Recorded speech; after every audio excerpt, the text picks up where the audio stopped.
Marie Hilley is a mystery. Her presence still hovers over her family and friends, and with it, the deeply painful questions with no answers. What made her do such ghastly things? What motivated her complicated stories and alibis? Was there anybody that she truly loved? And finally, who was the real Marie? Those who should have known her best knew her least. In the established tradition of black widows, Marie murdered her husband. It didn't stop there. Her murderous escapades undermined what should have been the most sacred of family relationships. When it appeared she would finally be brought to justice for her crimes, she disappeared and began life anew with an assumed identity. One persona after another, discarded when it no longer suited her needs. The story of Marie Hilley is a study of deceit, pathological obsession, and serial murder. Improbably, Marie Hilley was not the only black widow of note from the tiny mill town of Blue Mountain, Alabama. In the 1950s, Americans were shocked at the criminal exploits of Nanny Hazel Doss, a sweet-looking woman whose jovial manner during her lurid confessions earned her the nickname the Giggling Grandma. Nanny Doss, who was raised in Blue Mountain and later moved to Oklahoma, killed 11 people, including 5 husbands, 2 of her children, and her mother. Marie Hilley's tally of victims wasn't nearly as prodigious as Nanny Doss's, but her dark shadow loomed larger over Blue Mountain than Doss's ever had. Marie Hilley's Alabama was not one of plantations and verandas and mint juleps. North Alabama, where the Appalachian Mountains finally play themselves out, is a rockier, less agriculturally hospitable place than the more cotton-friendly areas further south. The cotton with which Marie would have been familiar was processed in the textile mills of Blue Mountain and Anniston, the bustling industrial town on the outskirts of which Blue Mountain lay. Calhoun County, which encompasses both towns, was full of hard-working people who had never known the fabled leisurely life for which the South was known. Huey Frazier and Lucille Meads worked just as hard as everybody else. Each came from a family whose life was centered on the local mills. And when they married in January 1932, each was already accustomed to the long hours of labor required just to make a living in Depression-era Alabama. When her daughter, Audrey Marie, was born on June 4, 1933, Lucille Frazier held no illusions about staying home to care for the child. She returned to her job at Linen Thread Company as soon as she could, and relatives cared for Marie while her parents worked long shifts. The Fraziers loved Marie. There was never any doubt of that. But they were, like the folks around them, realists. Times were hard, and a single income didn't stretch far enough to meet the needs of a family of 3. Huey and Lucille loved and trusted their families and were grateful for the help, and they tried to make up for the lost time with Marie by spoiling her. Marie's clothes weren't the best money could buy, but they were pretty and neat, and better than those of a lot of the kids around her. And from an early age, Marie got her way. The slightest correction or denial was likely to provoke a loud tantrum. The Fraziers, perhaps out of guilt, never saw fit to administer any real discipline. The Fraziers saw a brighter future for Marie than their own. Their daughter, they proudly predicted, wouldn't have to spend countless years breathing the linty, stifling air of the mills. She would graduate high school and be a secretary, a humble ambition that seemed, in the context of the Fraziers' times and surroundings, the loftiest of dreams. Blue Mountain girls usually got no more than a grade school education before they began working at Linen Thread. Marie would be different. She was special, and her parents told her so. In 1945, the Fraziers moved from Blue Mountain to Anniston, and Marie began 7th grade at Quintard Junior High School. Anniston, though geographically close to Blue Mountain, was socially worlds away. Anniston had its own upper class, comprised chiefly of the owners of the various mills and factories where Marie's relatives had always worked. At Quintard, Marie found herself among children of privilege, and she cultivated friendships with them. She joined the student council and was serious about her studies, earning a reputation for maturity and intelligence. She was pretty, too, and well-dressed, and by the end of her 7th grade year, She'd been chosen prettiest girl at Quintard by the Anniston High School yearbook staff. Her successes continued at Anniston High. Marie joined the Future Teachers of America and the Commercial Club, an organization for girls who planned secretarial careers. Her seriousness established her among her peers as a girl with depth and dependability. Her looks and style made the boys look twice, and while she enjoyed the attention, she was already spoken for. Marie was Frank Hilley's girl. Frank Hilley was from an Anniston family whose men worked in the area's other big industry, pipe making. Clarence and Carrie Hilley had a close, warm family, and what Frank and his two sisters, Frida and Jewel, may have lacked in material things, they more than made up for in love. Though Frank had a bit of a temper, he was loyal and reliable, and while he wouldn't turn away from the occasional scrap, he actually preferred not to get dirty. He met Marie when she was 12, and he was a junior in high school, and by the time he graduated, he was smitten with her. Marie, against her parents' wishes, returned his affection. Though he wasn't from one of Anniston's moneyed families, Frank treated her like royalty. He was jealous of the other boys' attention toward her, and he did his best to keep his temperamental girl happy. Like most young couples, they had intense, dramatic arguments, but they always made up. When Frank went into the Navy after high school, he pined for Marie and counted the days until they could be together again. He'd been assigned to Guam, and the distance and time away were unbearable. Afraid of losing Marie, he married her while he was on leave in May 1951. Marie stayed behind in Anniston to finish high school while Frank went to Long Beach, California, to finish out his stint in the Navy. Marie joined him there after her graduation and later accompanied him when he was reassigned to Boston in 1952. At the end of his tour of duty, they discovered Marie was pregnant, and when he was discharged, they moved back home to Anniston, where they bought a small home. Frank got a job in the shipping department of Standard Foundry, while Marie worked as a secretary. Their first child, Michael Hilley, was born on November 11, 1952. Outwardly, the Hilleys seemed happy and settled, but the first stirrings of trouble had already begun. Marie liked to spend money. When Frank had sent home his paychecks from California, Marie had spent them with astonishing speed, and when the time came for her to join him out west, she had no money with which to make the trip. Her in-laws had to pay her way. These habits didn't abate, and though Frank liked to make Marie happy, he found it hard to keep pace with her constant acquisitions of newer and nicer clothes and furnishings. There were arguments, but Frank didn't like to fight and found it easier to go along with Marie's whims, as best he could, rather than to bicker over every purchase. Besides, he loved his wife. By the time Carol Hilley was born in 1960, Frank had been appointed foreman of the shipping department at Standard Foundry, and Marie had a reputation as an excellent executive secretary. Though the family's collective income had increased, it still barely kept pace with Marie's spending, and Marie was developing a disturbing work pattern. Though her employers always found her professional and effective at her duties, her co-workers thought otherwise. Marie judged and put on airs and played power games, but was always careful to remain respectful and subservient to the boss. At each job, she eventually became unpopular with those around her and left, telling friends and family that she'd been ganged up on by her fellow employees. Her references were always excellent, though, and she never had trouble getting another job. Marie worked for some of the most powerful men in Anniston, all of whom spoke glowingly of her.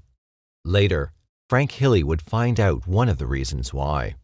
As the years passed, Anniston citizens grew to know the Hilleys. Frank was a member of the Elks Club and the Veterans of Foreign Wars, and though he liked to tie one on now and then, he was well liked around town. Marie was active in the First Christian Church and volunteered at her kids' schools. Some found her peculiar, and some noted that she reacted badly when she didn't get her way, but mostly people dismissed her quirks, attributing them to a high-strung nature. Carol and Mike Hilley wanted for nothing except, perhaps, their mother's attention. Like her own parents, Marie showered her children with material possessions, but remained emotionally remote. She administered little discipline, leaving that task to Frank's mother, Carrie, who cared for the children while Marie and Frank worked. Marie favored Mike and allowed him to grow into a little hellion, brushing off his behavior with a casual, "boys will be boys," attitude. As for Carol, she seemed always to be missing the mark. Carol was a tomboy, nothing like the demure, proper daughter Marie wanted. They clashed continually. Frank Hilley, noticing the effect Marie's treatment was having, took a special interest in Carol, taking her for ice cream and to football games. Their close relationship galled Marie. From time to time, Frank worried about his wife. Sometimes she would be awake all night, and he would hold her while she shook in nameless fear. She was restless, and he was unable to soothe her. She taunted him with love letters she said she received from local men. And then there was her spending. Marie's refined tastes kept the bills coming to the Hilley home year after year. Sometimes Frank would reprimand her, but it did no good. Marie wanted the best, and she wanted it now. She rented a post office box and began having some bills routed there so Frank wouldn't know what she was spending. And she began taking out loans. In Anniston, a town of less than 30,000 people, Frank Hilley was respected, and businesses extended credit to his wife out of courtesy. Frank had always paid every bill on time, so when his wife's accounts came past due, creditors took notice. This wasn't like Frank. By the fall of 1974, Frank couldn't ignore the troubles in his home any longer. Word of his wife's credit arrangements leaked back to him through the grapevine. Worse still, he came home sick from work one day to find Marie in bed with her employer, Walter Clinton. Frank told his son, who was married by now and attending Atlanta Christian College, of these latest developments. He didn't mention, though, his increasingly failing health. Frank was sick a lot during 1974. At first, he attributed his weariness and periodic bouts of nausea and vomiting to something he'd eaten or to exposure to chemicals at the foundry. He took Alka-Seltzer and bore his symptoms as best he could. But his illness persisted, and by May of 1975, he was ready to consult a doctor. Dr. Jones, the family's physician, first prescribed fluids, then kaopectate and Maalox, then an antispasmodic medication. Nothing helped. When Frank's sister, Frida Adcock, visited him on May 22nd, he told her he was sicker than he'd ever been and that he feared he'd die. He also told her that Marie had, on Dr. Jones's orders, given him an injection. At the time, Frida thought nothing of it. At 3:30 the following morning, Marie found Frank wandering the yard in his underwear. She took him to the hospital, where tests showed that his liver had failed. Dr. Jones changed his diagnosis to one of infectious hepatitis and prescribed new medications. Frank's condition worsened. He was jaundiced, hallucinating, and very agitated. It was all Mike Hilley could do to keep his father from jumping out the window. At around 4 a.m. on May 25th, Mike left the hospital to pick up his grandmothers and bring them to see Frank. When he returned about an hour later, he found his mother asleep and his father dead. The official cause of death was infectious hepatitis, and Frank Hilley was buried on May 27, 1975. Mike Hilley preached the sermon at his father's funeral.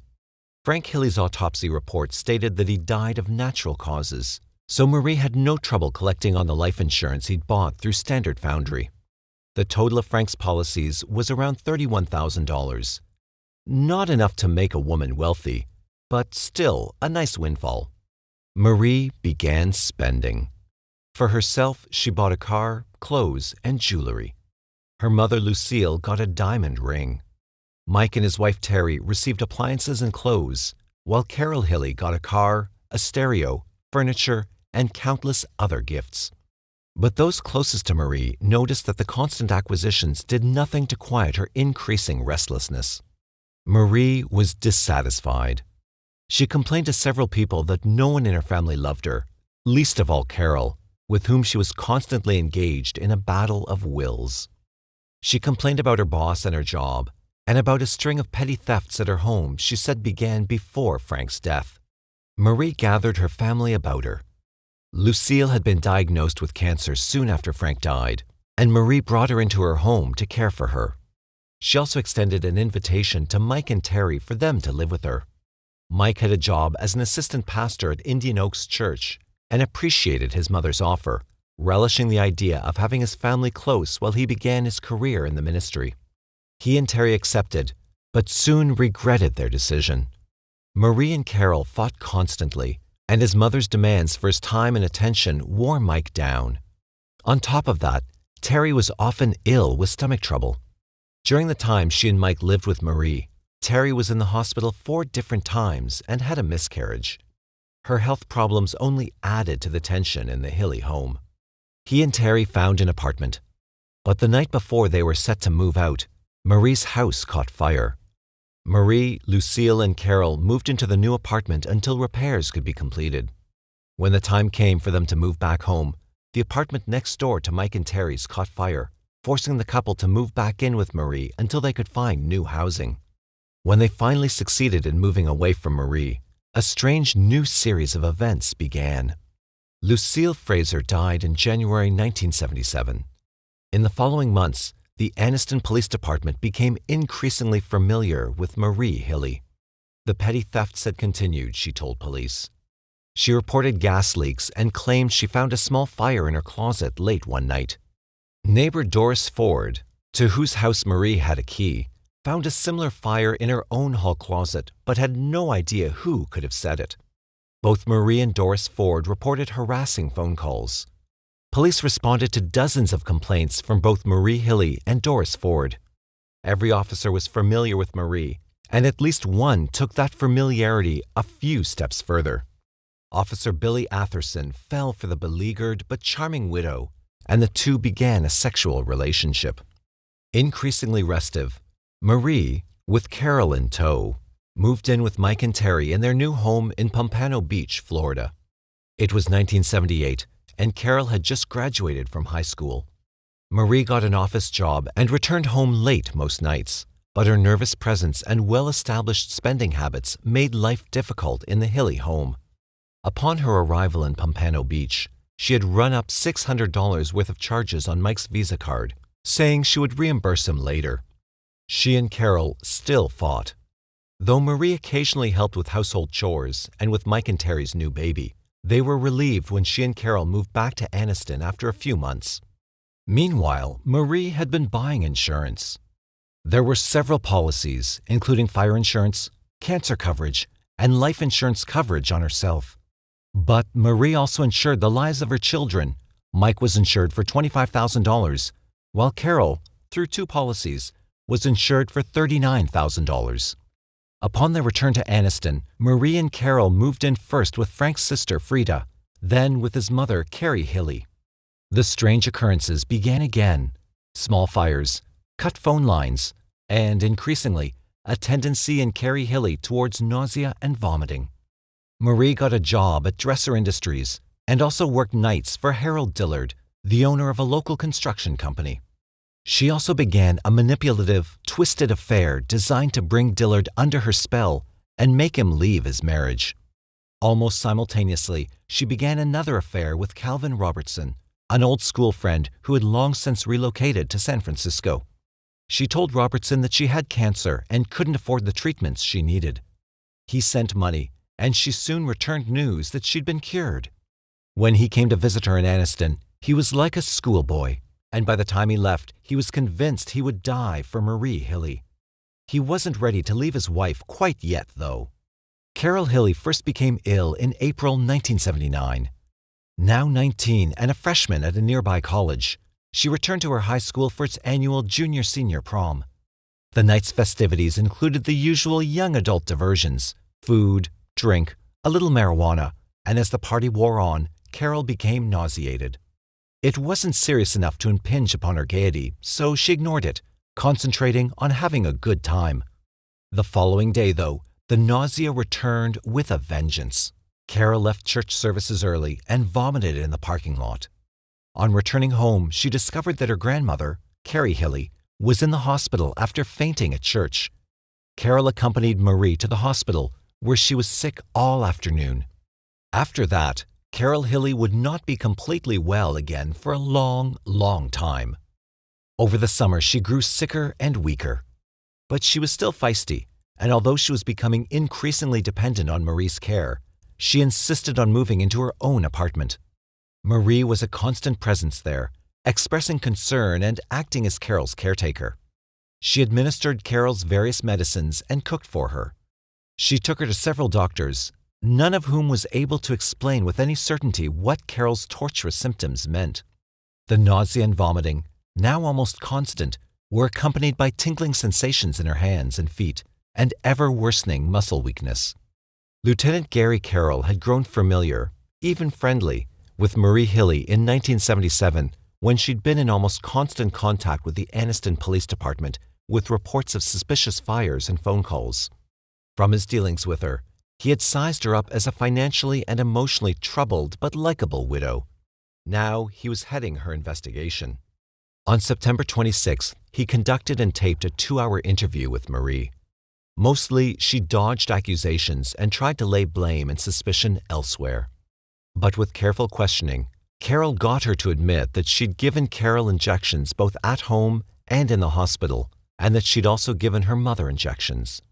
All of these, she claimed, were actually medicine, and she'd obtained one of Carol's injections from a woman at Caraway Methodist named Mrs. Hill, whose daughter was a nurse there. Subsequent developments were stunningly rapid as Carol's poisoning had been agonizingly slow.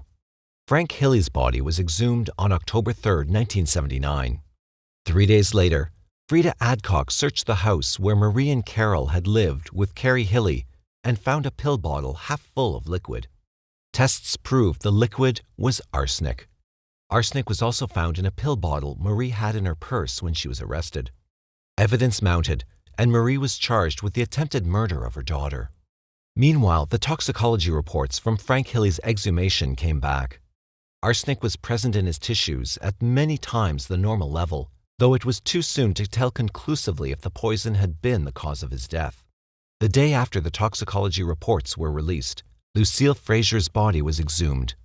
Arsenic in her tissues ranged from 4 to 10 times the normal level, though it was cancer that finally killed her.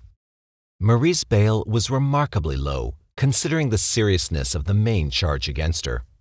5 residents, at the ambivalent request of Mike Hilley, put up the $10,000 bail for the attempted murder charge and $2,000 for each of the check charges, for a total of $14,000. Marie was released on bond on November 11, 1979, and Wilfred Lane, her attorney, took her to Birmingham to stay at a motel.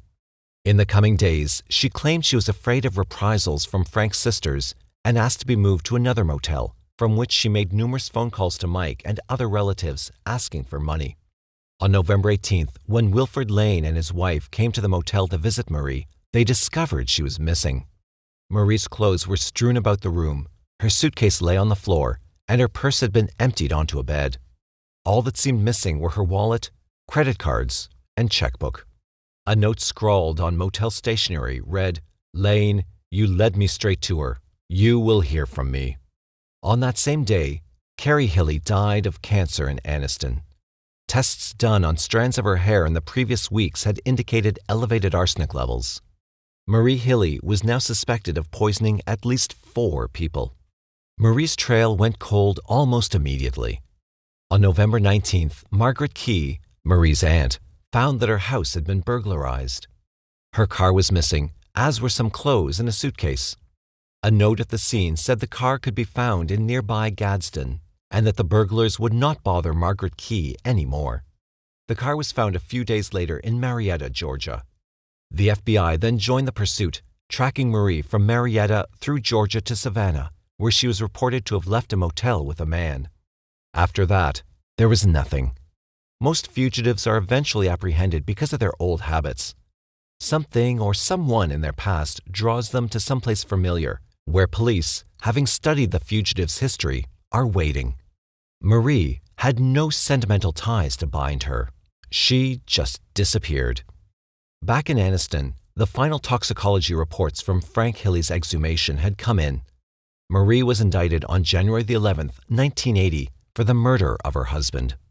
It's frustratingly unclear whether Marie Hilley knew John Homan before she claimed to have met him in Fort Lauderdale in 1980. She had taunted both Harold Dillard and Calvin Robertson with tales of a John Romans, whom she claimed she would marry, though she didn't love him. Carol remembered that her mother had mentioned a John Ronan who taught at Emory University in Decatur, Georgia. But according to both Marie and John, They met in Fort Lauderdale, Florida, in February of 1980. Marie was now going by an alias. She called herself Lindsay Robbie Hannon, and she hinted to John, the 33-year-old owner of a boat-building business, that her past was tragic. She was 35 and from Texas, she told him, and she'd lost both her children in a car accident. John Homan's own life was no picnic. His alcoholic mother died when he was young, and he was an awkward, shy man. He was recently divorced, and Marie's solicitous attentions soothed him. By March, they had moved in together. Using a fictitious resume, Marie got a job as a secretary at an accounting firm in West Palm Beach. She didn't stay long, though. In October, she and John left Florida for New Hampshire, where John's brother, Peter, lived. Marie and John rented a tiny house in Marlow, New Hampshire. John found work at Findings Incorporated, which made small parts for jewelry. Marie got a customer service job at Central Screw Corporation in nearby Keene, New Hampshire, where her efficiency and southern charm enabled her to excel. Her co-workers found her fascinating. As Robbie, she told them of her children's tragic death, of life in a wealthy Texas family, and of an inheritance which she would eventually claim. And she seemed rather frail. She complained of severe headaches and said she'd been to many doctors to try to find relief, but to no avail. Though some of her co-workers found her abrasive and pushy, most considered her a sympathetic figure. The men, especially, found the woman they knew as Robbie Homan to be earthy and fun to be with. As her tenure at Central Screw lengthened, Marie's stories grew more involved. She was dying, she told those around her, of a rare blood disease that caused her body to make too many red blood cells. Though she and John were now married, she left her husband alone from time to time, telling her co-workers she was seeking treatment out of town from various specialists. She began to speak in detail of a sister, her twin, whom she called Terry Martin. Occasionally, she would shut herself into an office at work, saying she was phoning Terry, who was having marriage problems and needed her. It was Terry, she said, who would take care of her during her upcoming trip to Texas. She was making one last attempt to find a treatment for the illness that appeared to be making her increasingly more ill. Her husband would remain in New Hampshire and work. Terry would see to her needs. Marie left Marlow in September 1982 and only stayed in Texas a few days. On September 23rd, she arrived in Pompano Beach, Florida. That day, she had her hair bleached, then went to an employment agency seeking work under the name Terry Martin. By the end of the day, she had secured a secretarial position at Solar Testing Service. She worked there for 6 weeks, telling her new boss, Jack McKenzie, about her twin sister Robbie, who was gravely ill. Her sister had recently suffered a stroke and developed cancer, she claimed, and Terry felt responsible for her. When Mackenzie received a call in mid-November from his secretary claiming that she was in New Hampshire and her sister died, he wasn't surprised. She told him she'd be remaining in New Hampshire and thanked him for his kindness. On November 10th, Marie, now assuming the role of Terry, called John Homan to break the news that his wife Robbie had died. The next day, she flew to New Hampshire.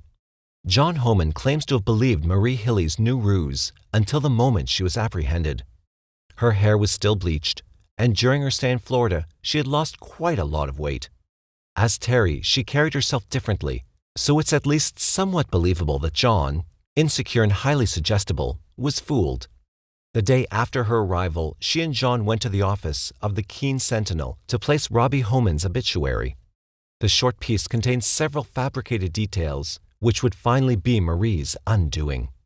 They later went to Central Screw, where Marie introduced herself to Robbie's former co-workers as Terry, the twin sister they'd heard so much about. Some there believed her, others weren't fooled for a second. The speculation began. Terry Martin moved in with John Homan, claiming they needed to be together to get over Robbie's death. She got a job just across the state line in Brattleboro, Vermont, at Book Press, a book printing company. Like her sister Robbie, Terry was a competent secretary. She settled into her new job comfortably, and for a while, things seemed quiet. Back at Central Screw, though, the controversy raged. Was she, or wasn't she? A group of doubters decided to focus on the obituary. They first discovered that the hospital to which Robbie's body had supposedly been left, Medical Research Institute of Texas, did not exist. Then they found that the church to which the obituary stated Robbie had belonged in Texas was fictitious as well. A check of obituaries and coroner's records in the Dallas area around the date of November 10, 1982, yielded nothing. The doubting Central Screw employees took their findings to manager Ron Oja, who began some checking of his own. His efforts also produced no corroborating evidence for the assertions in the obituary. The gossip about this amateur investigation spread through Central Screw and into the Keene community, and it wasn't long before local police were informed that something wasn't right about the woman who claimed to be Terry Martin. Detective Bob Hardy of the Keene Police Department started by interviewing the workers from Central Screw, then made some phone calls of his own. Again, nothing in the obituary added up. Hardy began making inquiries with other law enforcement agencies. The New Hampshire State Police told him something interesting. A woman named Carol Manning, who fit Terry Martin's description, was wanted for bank robbery. Authorities began watching Terry. They soon decided she was not Carol Manning, but thought she must be Terry Lynn Clifton, another fugitive. On January 12, 1983, they apprehended her at Book Press. When they asked her name, her answer puzzled them. She was Audrey Marie Hilley, she claimed, and she was wanted in Alabama on bad check charges. When police put her name out on the wire, the word came back quickly. She was indeed Audrey Marie Hilley, but she had more than just check charges to face back in Alabama. Authorities brought Marie back to Anniston on January 19, 1983. By now, another charge had been added, the murder of Frank Hilley, and Marie's bond was set at $320,000. This time, no one stepped forward to pay it. Carol Hilley, now physically recovered from her ordeal, had conflicting emotions but was anxious to see her mother. When Carol visited the jail, Marie cried and hugged her and professed to love her. She missed her terribly during her flight, she claimed. However, she offered no explanation for the poisoning.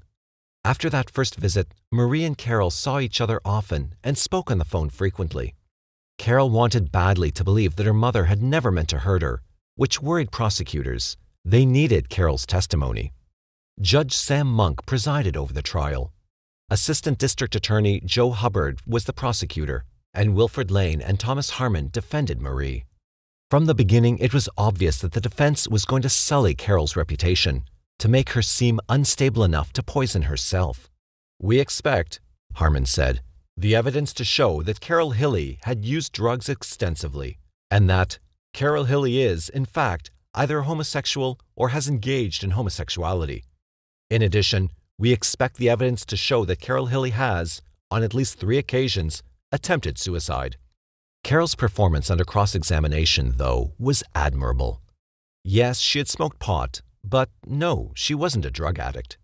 Yes, she had engaged in homosexual acts, but no, she wasn't mentally unbalanced because of it. Yes, she had tried to kill herself, but the attempt before her mother was arrested was almost laughable. She'd taken a total of 5 Tylenol. The other attempts occurred when she was trying to deal with the physical and emotional torment caused by the poisoning. Prosecutors needn't have worried. Carol's testimony that her mother had given her mysterious injections during her illness rang lucid and true. Frida Adcock's testimony served to establish that arsenic had been found among Marie's possessions. In addition to the pill bottle she'd found at Carrie Hilley's home, Frida later found a bag containing jars of baby food, a spoon, and a bottle of rat poison that contained arsenic. Defense attorneys objected that these items, as well as the bottle Gary Carroll had found in Marie's purse after her arrest, had been seized illegally and should not be allowed into evidence. Judge Monk overruled them. Frida also testified that Frank Hilley told her that Marie had given him an injection, and Eve Cole corroborated Carol's claim that her mother had given her injections. Still, Marie's attorneys claimed that Carol had poisoned herself and that Frida Adcock's testimony was false. Frida had always hated Marie, the defense claimed, and she would say anything to see her put away for good. But Wilfred Lane and Thomas Harmon were in for a shock. Marie had told her attorneys that Gary Carroll had interviewed her after her 1979 arrest, but she hadn't told them that the interview had been taped. In that recording, Marie admitted to giving Carroll 2 injections, saying they were anti-nausea medicine, and claiming to have obtained one from a woman she had met at the hospital. She also admitted that she might be mentally ill, that she might need some help. Marie could not claim she'd never said such things. They were all there on the tape. From that point, her defense crumbled. Even Mike Hilley's testimony, which seemed to contradict some of the prosecution's key points, was of no help. On cross-examination, Joe Hubbard got Mike to admit Marie's rampant financial difficulties and to his own sudden violent illnesses, which appeared to be connected with Marie. His letter to the Calhoun County coroner, which he had assumed would remain confidential, was brought into evidence. "It's my belief," he'd written, "that she probably injected my dad with arsenic, as she has apparently done to my sister." Like his mother, Mike Hilley could not deny his own prior statements. It took the jury just 3 hours to come to its verdict. Marie Hilley was guilty of the murder of Frank Hilley and of the attempted murder of Carol Hilley. The following day, she received a life sentence for the murder and 20 years for the poisoning. At the sentencing hearing, she again professed her innocence. On June 9, 1983, Marie entered Tutwiler State Women's Prison in Wetumpka, Alabama. She was assigned a job as a data processor and was classified as a medium security prisoner. Despite reports that she talked constantly of escape and had reportedly made plans for a breakout, she was reclassified in 1985 as a minimum security prisoner, which made her eligible for passes and leaves from the prison. In late 1986, her first 8-hour pass was approved. That pass and 3 others came and went with no trouble. Marie returned to Tutwiler promptly each time, and by February 1987, she had qualified for a 3-day furlough. On February 19th, she left Tutwiler prison for the last time. John Homan had relocated to Anniston, and he and Marie spent the weekend in a hotel room there. On Sunday morning, she told John that she wanted to visit her parents' graves and would meet him at 10 o'clock a.m. at a local restaurant. She wasn't there. Returning to the hotel room, John found a note. "I hope you will be able to forgive me," it read. "I'm getting ready to leave. It will be best for everyone. We'll be together again. Please give me an hour to get out of town." Marie wrote that a man named Walter was taking her out of town and that she would fly to Canada to contact John later. John called the sheriff. Given Marie's history, authorities assumed she had a well-crafted plan of escape and had left the state quickly. No one expected what happened next. It was rainy and cold on February 26th when police were called to a house near Blue Mountain. A strange, delirious woman was on Sue Craft's porch, and she needed help. She said her name was Sellers and that her car had broken down. She was suffering from hypothermia. Sue Craft did not recognize the woman as Marie Hilley, though she had known Marie years before. Within a few minutes, Marie lost consciousness and began convulsing, and her heart stopped in the ambulance on the way to the hospital. No one knew how long she'd been wandering, but her body temperature had fallen to 81 degrees. Marie Hilley, who had always aspired to wealth and position, died an ugly, lonely death very near her childhood home. On February 28, 1987, Marie Hilley's children buried her beside Frank Hilley, the husband she'd murdered. In Anniston, the speculation continues to this day. Was there indeed someone who had agreed to help Marie escape, only to back out at the last minute? If so, who was it, and why did he suddenly back out of the plan? Where was Marie for the 4 days she was missing? Mostly, though, they wonder what drove Marie Hilley to do the things she did. Who was Marie Hilley? No one knows for sure. Young Charles Cotton was dead. The doctor couldn't deny that. His stepmother, Mary Ann Cotton, claimed the 7-year-old boy had died from gastric fever. Still, the neighbors had noticed that a few too many in the Cotton household had died by similar stomach ailments in recent months. Gossip and suspicion ran rampant through the West Auckland neighborhood in County Durham, England. Slowly, the investigators and gossips began looking into the background of 40-year-old Mary Ann. The deeper they dug, the more Mary Ann's life looked like something out of a gothic horror novel. A childhood of near abuse and near poverty, an early marriage to flee an unkind stepfather, and a long string of family members who had succumbed to the mysterious gastric fever or other curious circumstances, while Mary Ann was ominously close by. In his book, Mary Ann Cotton, Her Story and Trial, Researcher Arthur Appleton notes that Mary Ann Robson, born in the small English village of Low Moorsley in October of 1832, did not have a happy childhood. But neither did most children born in lower-class England in the early 19th century. Mary Ann's father was ardently religious, a fierce disciplinarian of Mary Ann and her younger brother Robert, and active in the choir and activities of the local Methodist church. No doubt, his daughter feared him and his punishments.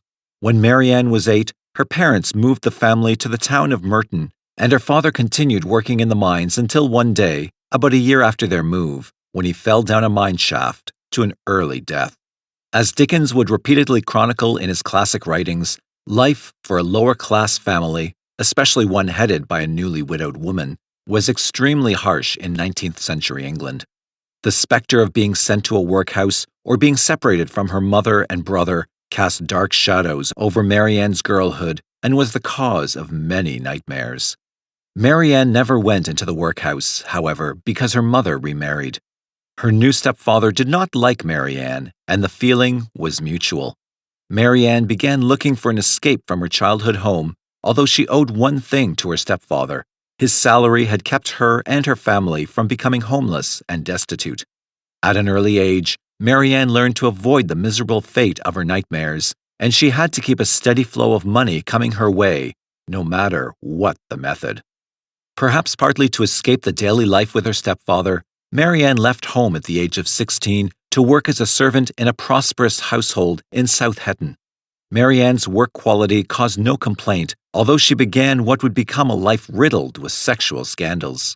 Soon after Mary Ann began working in the household, the South Hetton gossips were busy spreading tales about illicit meetings between Mary Ann and a local churchman. After 3 years of service in South Hetton, Mary Ann left to train as a dressmaker and to marry a miner named William Mowbray, by whom she had become pregnant.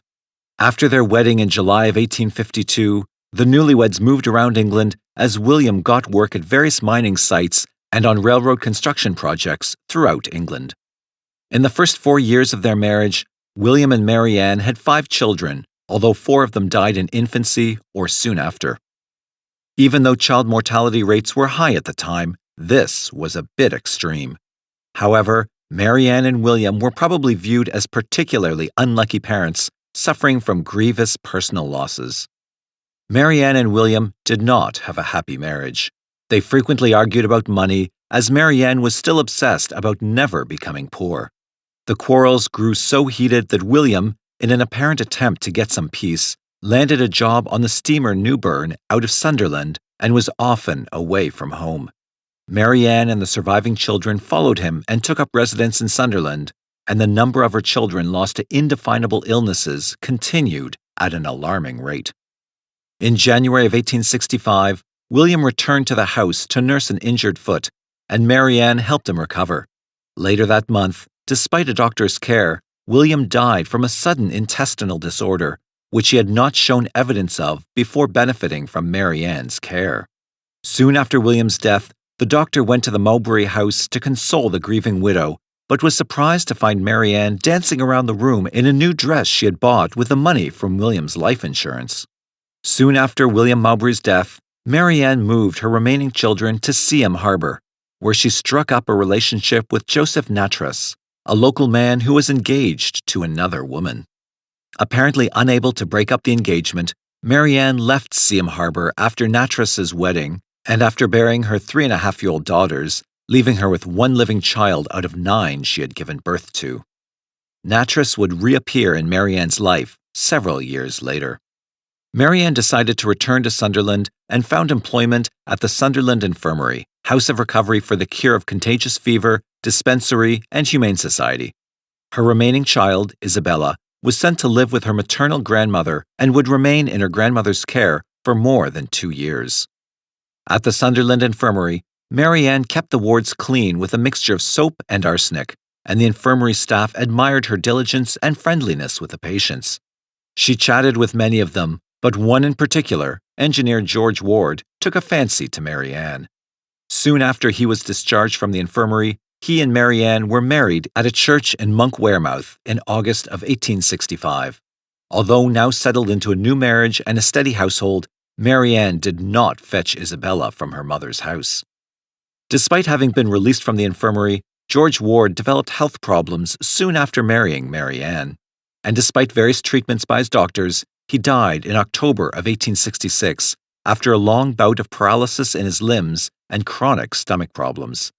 The doctor attending George was accused of incorrectly treating his patient, a point of view that Mary Ann actively encouraged, probably hoping to redirect any doubts away from herself.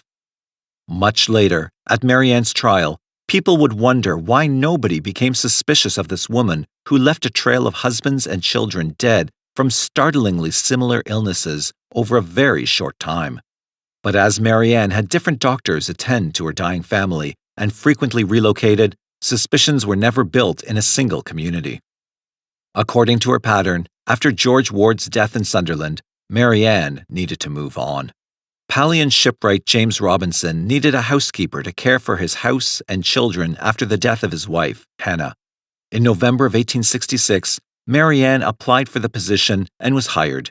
2 days before Christmas, the family's baby was interred after developing a gastric fever, perhaps not surprisingly. Overcome with the grief of his wife's recent death and then of his infant son, James turned to Mary Ann for solace and support. She provided comfort and apparently then some, as she was soon pregnant with Robinson's child. A new marriage seemed to be in the forecast, but Mary Ann was diverted in March of 1867 by her mother's sudden illness. Mary Ann returned to her mother's home to help nurse the elderly lady back to health. As always, one of Mary Ann's first tasks was to clean the house from top to bottom with soap and, her favorite cleaning additive, arsenic, of which she usually had an ample supply. By the time Mary Ann arrived, however, her mother was doing much better. Still, Mary Ann decided to stay and look after her anyway and visit her daughter Isabella, who was still living with her grandmother. Soon after being in Mary Ann's care, her mother began complaining of stomach pains and died only 9 days after Mary Ann's arrival. Returning to the Robinson household with her mother, young Isabella, who had enjoyed a life of good health while living away from Mary Ann, soon developed an incapacitating stomach ailment, as did 2 of Robinson's children, and all 3 were buried within 2 weeks of each other at the end of April. James Robinson must have grieved further over the loss of 2 more of his children, but apparently did not suspect any wrongdoing on Mary Ann's part. He put his mourning aside in time for his wedding to Mary Ann in early August, at which Mary Ann stated her surname as Mowbray. Apparently, her 14-month marriage to George Ward had slipped her mind. The couple's first child, Mary Isabella, was born in late November, but had succumbed to illness by the 1st of March of 1868. James now began to become suspicious of his new wife, not only by the frequency of deaths in the household since Mary Ann's arrival, but also by her constant requests for money and her pressing desire for him to ensure his life.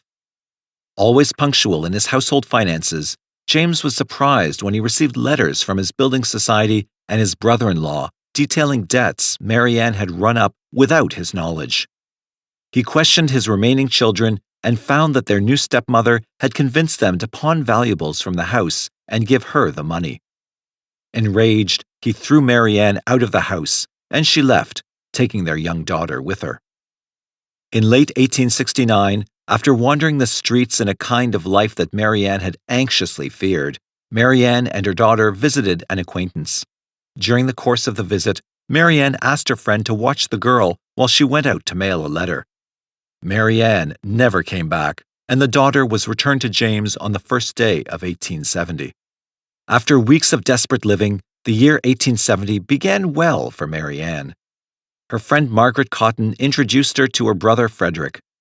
Like James Robinson, Frederick was a recent widower and had lost 2 of his 4 children to early deaths.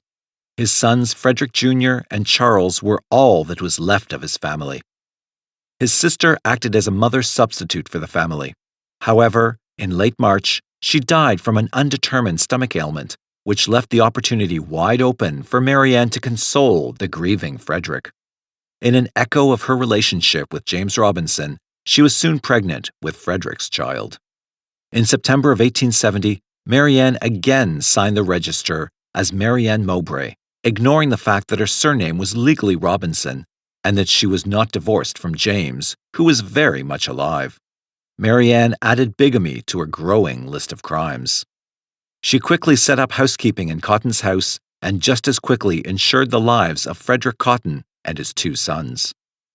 After giving birth to a son, Robert, in early 1871, Marianne learned that her former paramour, James Nattrass, was not married and lived in nearby West Auckland. Under some pretense, Marianne moved the family there, and she quickly rekindled the relationship with Nattrass and became less interested in Frederick Cotton. In December of 1871, Frederick died of gastric fever, and Joseph Nattrass soon became a lodger in the 3-time widow Marianne's house.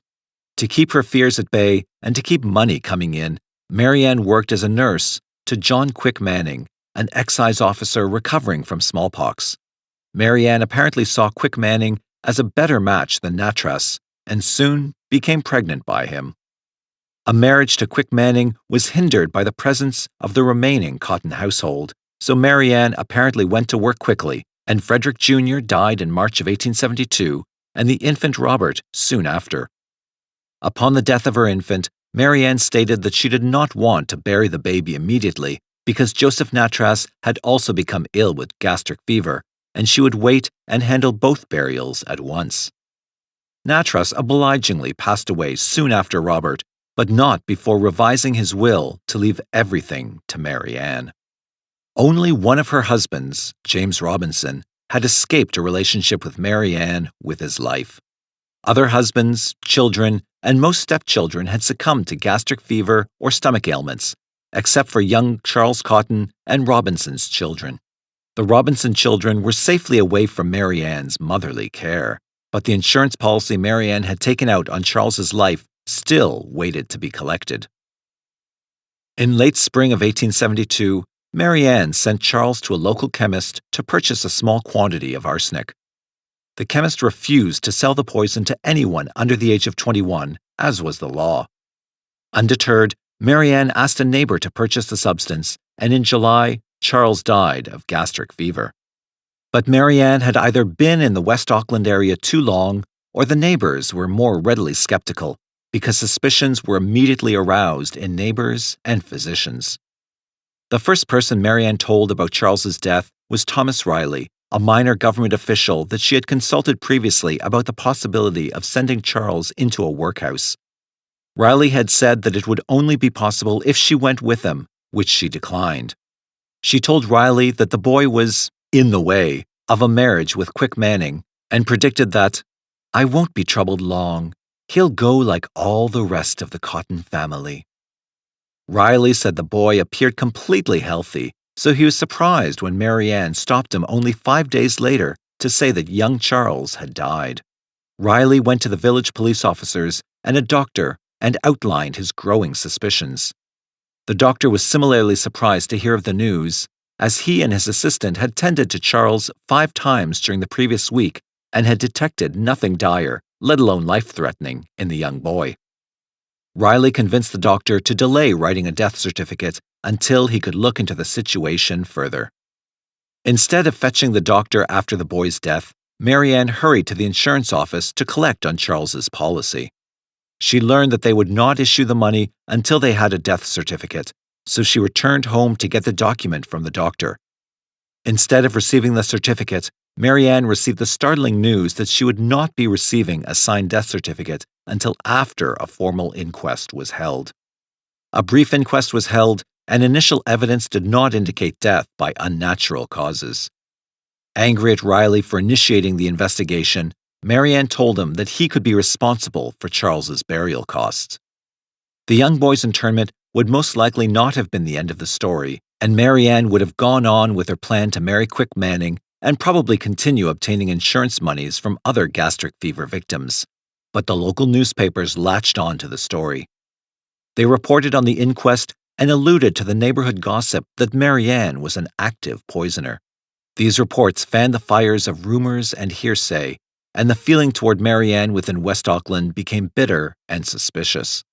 Quick Manning was appalled by this type of gossip about his intended, and was apparently distressed enough to sever all connections with Mary Ann.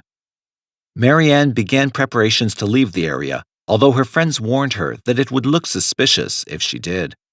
Unknown to her, however, suspicions were already building and were about to close in around her. A doctor from the inquiry had kept samples of Charles's stomach to test them later in his lab. He did so, and the samples tested positive for arsenic. The doctor went to the authorities, arrested Mary Ann, and ordered Charles's body to be exhumed and thoroughly tested. The body of Joseph Nattrass was also dug up. After 6 exhumations of other corpses, the elderly sexton of the church couldn't remember precisely where Nattrass was buried, and tested positive for the presence of arsenic. There were debate and talk of further exhumations, but it was decided to proceed with the single murder charge of young Charles Cotton, although the trial was delayed until the delivery of the daughter, fathered by John Quick Manning. Her trial began in March of 1873. The prosecution brought forth numerous witnesses who testified about Mary Ann's purchases of arsenic, the long list of gastric fever victims in her past, and about her statements regarding Charles being an obstacle to her marrying Quick Manning. The defense claimed that Charles might have obtained the arsenic that killed him from inhaling loose airborne particles of arsenic used as a dye in the Cotton home's green wallpaper. The judge dismissed this theory, and the jury retired for only 90 minutes before finding Mary Ann guilty of the murder of Charles Cotton. Mary Ann continued to proclaim her innocence and wrote numerous letters to her friends and supporters. A letter to her estranged husband, James Robinson, asked him to bring her child and 2 stepchildren to visit her in prison. She went on to beg Robinson, "If you have one spark of kindness in you, get my life spared. You know yourself there has been most dreadful lies told about me. I must tell you, you are the cause of all my trouble. If you had not abandoned me, I was left to wander the streets with my baby in my arms, no place to lay my head." Robinson ignored her letter, so she wrote him again and asked him to visit her. Robinson sent his brother-in-law to the prison in his stead. Mary Ann was upset that Robinson did not come himself, but asked the man about the children and requested that a petition be circulated in her support. Petitions were eventually created and signed by Mary Ann's former employers, ministers, and other supporters. As her execution date neared, she was cheered by a letter from a couple who had adopted the infant she and Quick Manning had conceived. She replied to the letter asking the couple to kiss my babe for me. On March 24, 1873, Mary Ann was led to the scaffold where the elderly hangman misjudged the logistics of the execution. So instead of dying quickly, Mary Ann struggled after the trapdoor was released, and it took at least 3 minutes for her to be slowly and painfully strangled by the noose. Chances are some of Mary Ann's alleged victims died from natural causes or reasons other than poisoning by her hands. Later researchers of the case would estimate her victims as numbering anywhere from 15 to the full count of 21 people who died while living with or near Mary Ann. 10 of her children by various husbands, 3 of those husbands, 5 stepchildren, her mother, Cotton's sister Margaret, and her lover Nattrass. Theories of motive range from the collection of insurance money to the desire to rid herself of people that she felt were obstacles, or a combination of both. Because she maintained her innocence to the end, it will never be known for sure how many victims Mary Ann claimed in her endless quest for the money that made her feel secure. Her notoriety continues with her fame as Britain's first female serial killer and in a popular children's rhyme. Mary Ann Cotton, she's dead and she's rotten. She lies in her bed with her eyes wide open. Sing, sing, oh, what can I sing? Mary Ann Cotton is tied up with string. Where? Up in the air. Selling black puddings, a penny a pair. Albert Snyder was an intelligent man who loved the outdoors and sports. He had 6 siblings and was close to his mother. Good with his hands, He would industriously paint walls and paper them for her. The boy grew into a man who was perpetually tanned from many hours of boating and fishing. There were few things Albert liked more than to be out on the sea with the wind blowing through his curly hair. He personified the hail fellow of his time, the early 20th century. His job as art editor of motorboating suited him perfectly. He also liked bowling. However, at 32, he felt something lacking in his life. It was time to find a wife. Albert already had one tragic engagement with a young woman, Jessie Guichard. She had taken ill and died before they could marry. Albert had been at her bedside when pneumonia took Jess's life. He still longed for her even as he got on with his life and work. One day at work, he grew irritated at a telephone operator who had intended to call a manufacturer. The angry art editor let loose a fusillade of harsh words. "Please excuse me," the distressed operator said in a sweet, melodious voice. Albert was suddenly contrite about his temper. He was quick to anger but could put it behind just as fast. He wanted to apologize to the hapless operator in person. He asked where she worked. The face-to-face apology was delivered a few hours later. When he saw the blonde-haired 19-year-old, Albert was instantly captivated. Her name was Ruth Brown. Her co-workers playfully called her Brownie. Perhaps it was her ready smile, her mischievous blue eyes, or her air of anticipating good and exciting things. But Albert knew he wanted to see more of Ruth. He began visiting the telephone switchboard regularly. Just a couple of weeks after meeting the lovely lady, he offered to help her get a job as a reader and copyist at motorboating. It sounded like a step up to Ruth, and she eagerly accepted. The two were soon dating regularly. Ruth was flattered by the older, sophisticated man's attentions. However, his repeated passes distressed her. She was a virgin and planned to remain one until her wedding night. For his part, Albert was frustrated at his inability to get the inexperienced young woman to succumb. Contraception in that era was fallible, and an unmarried woman's pregnancy could ruin her stature. Ruth remained resistant to Albert's overtures. She was, in her own words, a self-respecting girl. Eventually, Albert proposed marriage. "Yes," was Ruth's reply. But Ruth had one request. The name Snyder sounded so Germanic. Could he change the name to something that sounded more American, like Snyder? He agreed, and Albert became a Snyder, as did Ruth. The woman who would later outrage the world was born in the late 1890s to two Scandinavian immigrants to the U.S. Her mother had been born Josephine Anderson in Sweden. Her father, Harry Sorensen, came from Norway. Sorensen would change his name to Brown because he wanted a last name that would not give away his origins. As his daughter would years later, he wanted a name that seemed American. He had been a sailor, but to placate his wife and support his family, gave up the sea for life as a carpenter. The change left him perpetually disgruntled and longing for the freedom and adventure of a sailor's life. Harry Brown made a respectable living, but his wages were meager. Frugality was a requirement for a family that consisted of Ruth, an elder brother, and Josephine. Ruth yearned for nice but unattainable things throughout her childhood. No, her parents said, they could not afford that blonde doll. But Ruth was fascinated by the beauty of the doll and went to the store every day just to look through the window at it, until it disappeared because someone else bought it. No, her parents said, she could not have a Shetland pony, nor could they afford a wristwatch, nor a white bedroom set, or that party dress she so admired. They could not take her to the theater. However, money was spent on Ruth for her numerous medical problems. She had epilepsy and often fainted. She had intestinal surgery at age 6. She had an appendectomy a few years later. The surgery was botched and Ruth Brown was left with various internal ailments in its wake. The Brown family regularly attended the Methodist Episcopal Church. Ruth prayed each night before bed, but later said her faith was not strong. "I didn't believe in my inner heart God existed," she said when recalling her childhood, "but I went through the motions in case I was wrong." School afforded Ruth no solace. She did not have an academic mind and was easily bored by reading, writing, and arithmetic. She never had any strong career aspirations. Her wish was marriage. She believed that she was suited to be a good wife. She was a neat, clean housekeeper, quick with a needle and thread, and a fine cook. A good husband, she believed, would carry her over the threshold into a life of joy, love, and prosperity.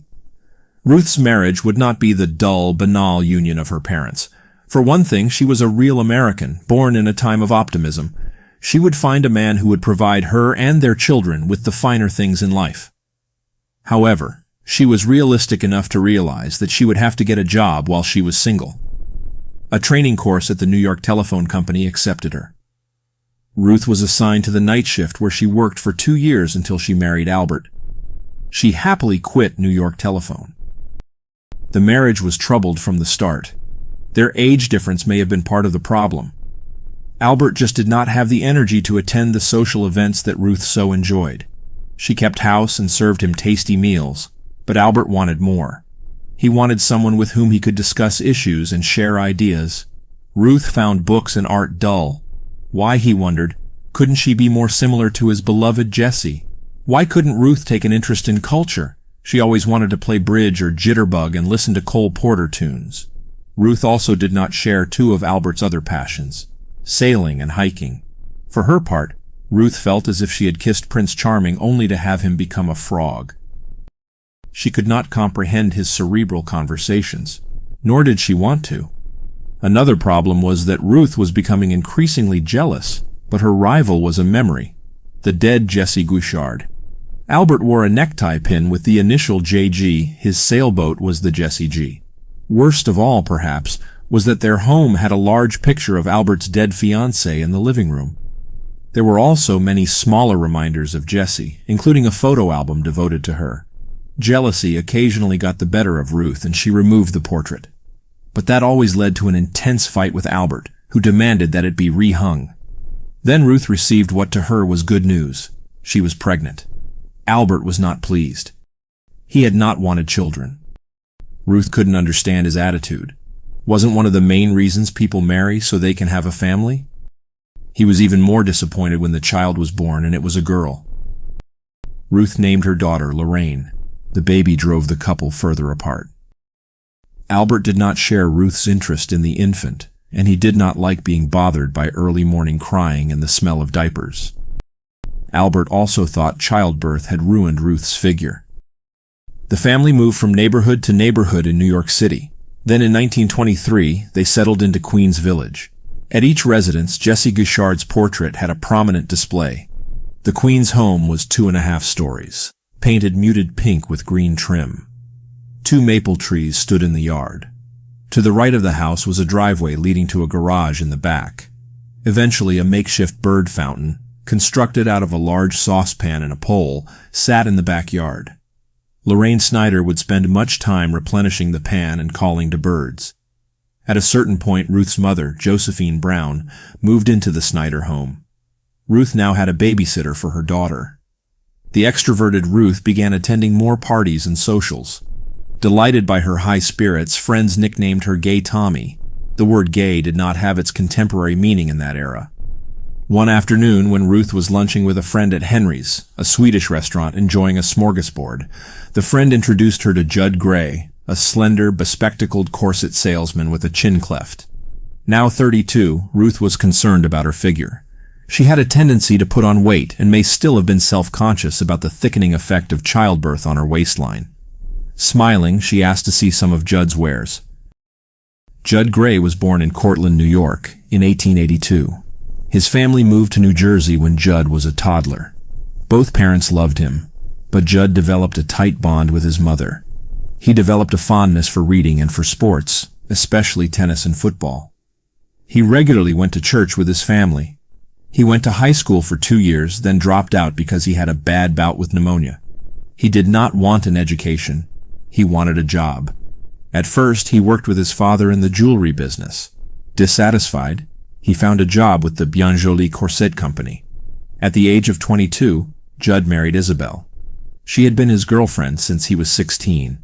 The couple had 1 child, a daughter. Most people thought of Judd Gray as a nice, ordinary man and a good citizen.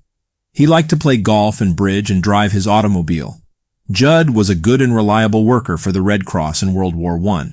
The Grays regularly attended a First Methodist church where Judd worked for the Sunday school.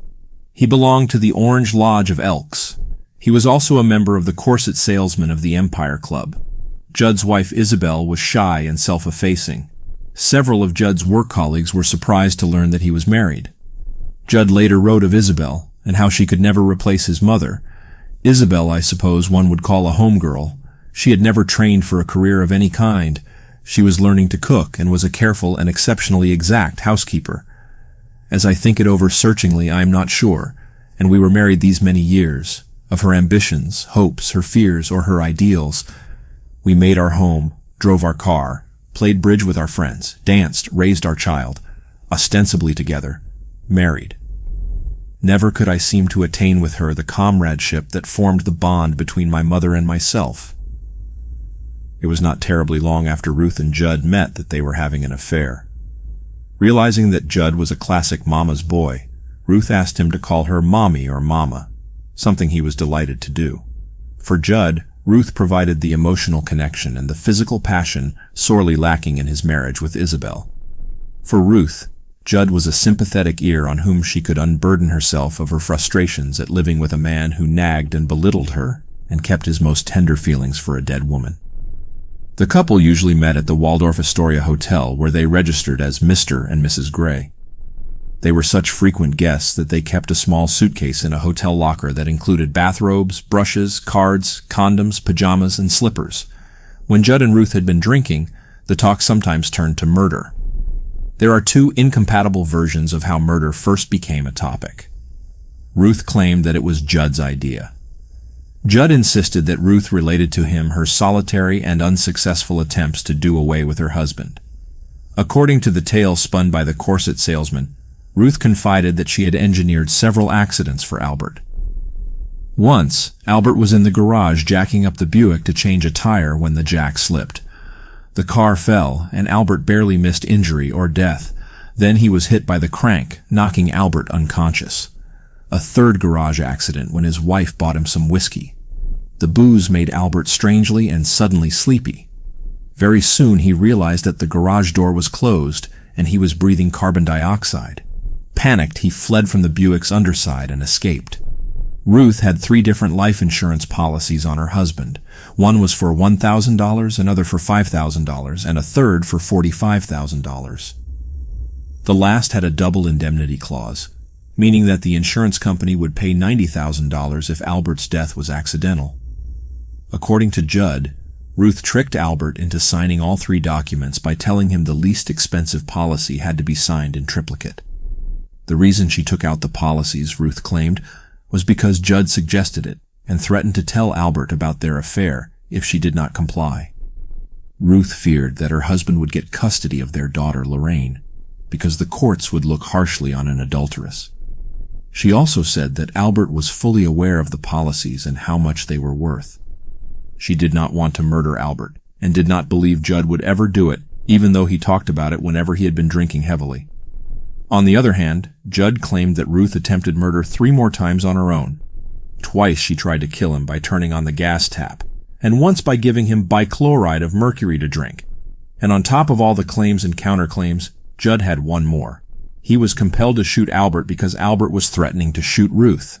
Both versions, Ruth's and Judd's, agree that on a trip to Kingston, New York, Judd purchased chloroform, a sash weight, and a picture wire. They also agree that in a meeting at Henry's, where the couple had first met, Judd presented Ruth with a package. He did not reveal its contents, but said, "I'm in an awful hurry, Mommy. I have to get the 1:25 train." Judd told her to take the package home. When Ruth opened the package, she saw that it contained an odd mixture of the prosaic and the profane. First, there was the flesh reducer. This item was something Ruth wanted, a rolling pin device to melt excess fat. She also saw that there was a sash weight, some powders, and a note from Judd. The letter said that she should put the powders in Albert's drink to make him groggy, so that Judd could kill him easily with the weight. Horrified, Ruth poured the powders down the sink. She was going to give the weight back to Judd and terminate the affair. Yet Judd showed up a few days later, saying he was there to finish the governor. Both often called Albert the governor. "Judd, you can't do such a thing," Ruth replied. "Well," he countered, "if I can't do it tonight, I am coming back. To get him." Judd soon sent Ruth another lagniappe. This one also contained powders to spike Albert's drink. Ruth was also instructed to leave the side doors unlocked. Ruth later said she disposed of the powders, but did admit to leaving the doors open. She claimed that her intent was to inform Judd upon his arrival that their relationship was finally over. It was just after midnight on Sunday, March 20th, when Judd slipped into Albert and Ruth Snyder's house through an unlocked side door. Albert, Ruth, and Lorraine were still at a neighbor's house where the adults were playing bridge. Albert had been drinking fairly heavily, but he drove home safely at about 2 a.m. Albert went straight to bed. Mother and child went to Lorraine's room. On the way back to the couple's bedroom, Ruth encountered Judd in the guest bedroom. "Be very quiet," Ruth told him. "I'll see you later." Then Ruth got dressed for bed and lay in a nightgown beside her husband. When she thought he had gone to sleep, she got out of bed and went to see her clandestine visitor. Meanwhile, Judd had donned rubber gloves. "Judd," she said plaintively, "what are you going to do? If you don't let me go through with it tonight, I'm going to get the pair of us. It's he or us." Ruth pulled at his arm, and he reluctantly accompanied her downstairs. She pleaded with Judd not to kill Albert. Judd appeared convinced and promised to leave without incident. Relieved, Ruth went upstairs to the bathroom. Then she was startled by a terrific thud. Terrified, she rushed to the bedroom to find Judd on top of her husband, kneeling on Albert's back. She tried to pull him off. Then she fainted. When she regained consciousness, a motionless Albert was piled up with blankets. She started to remove them, but Judd pulled her into her mother's room. "I've gone through with it," he told her, "and you have to stand just as much of the blame as I have. We can frame up a burglary, and we'll both get out of it." Ruth, in shock, listened. "My shirt is covered with blood," Judd said. "Let's see if you have any on you." Looking down at her nightgown, Ruth saw a bloody palm print where Judd had struggled with her. They burned that nightgown and Judd's stained shirt. Judd took one of Albert's shirts. Judd told her to wait while he ransacked the house to fake a burglary. But neither of them thought to take some of the most valuable items in the house, Ruth's jewelry. Instead, Ruth took her jewelry and put it under the mattress. For some reason, neither of them thought to have Judd simply take the jewelry when he left. Then he tied her up and put cheesecloth in her mouth. That was not how the murder happened in Judd's telling of it. He agreed that he had purchased the chloroform, sash weight, and picture wire, but said it was all Ruth's idea. If Ruth did indeed suggest the last item, she may have been thinking of the portrait of Jesse Geishard that hung from a picture wire. He was in her mother's bedroom, as Ruth said, when he saw her taking little Lorraine to her bedroom. Ruth came back to him and whispered, "You're going to do it, aren't you?" "I think I can," Judd replied firmly, even though he claimed a wave of terror washed over him. Ruth turned around and her lover followed her to the bedroom. There Judd struck the first blow, hitting a sleeping Albert with the sash weight. Albert instantly woke up and began a furious fight for his life. He grabbed Judd by the necktie, choking him. Then Ruth hit her husband with the sash weight. Even with the two of them on the man, he fought mightily. Ruth put chloroform on Albert, but that did not stop his struggle. She handed a necktie to Judd, saying, "Tie his hands." Judd could not manage it, and Ruth tied his hands with a towel. Then she tried to cover his head with a sheet, while Judd wound the necktie about the struggling man's feet, tying them together. "Is he dead?" Ruth asked. "No," Judd told her. "This thing has absolutely got to go through or I am ruined," she wailed. Judd slugged the man who refused to die and screamed, "Help me, Mommy!" Mommy wound the picture wire around the bleeding man's throat and pulled on it, hard. Finally, Albert Snyder ceased moving. The murderers paused and waited and were certain that he was also no longer breathing. Judd looked down and saw that his shirt and hands were gleaming with blood. He felt disoriented and numb. His mind was blank. "Here," a helpful Ruth said, holding a blue shirt of her late husband before her crime partner. "Put this on."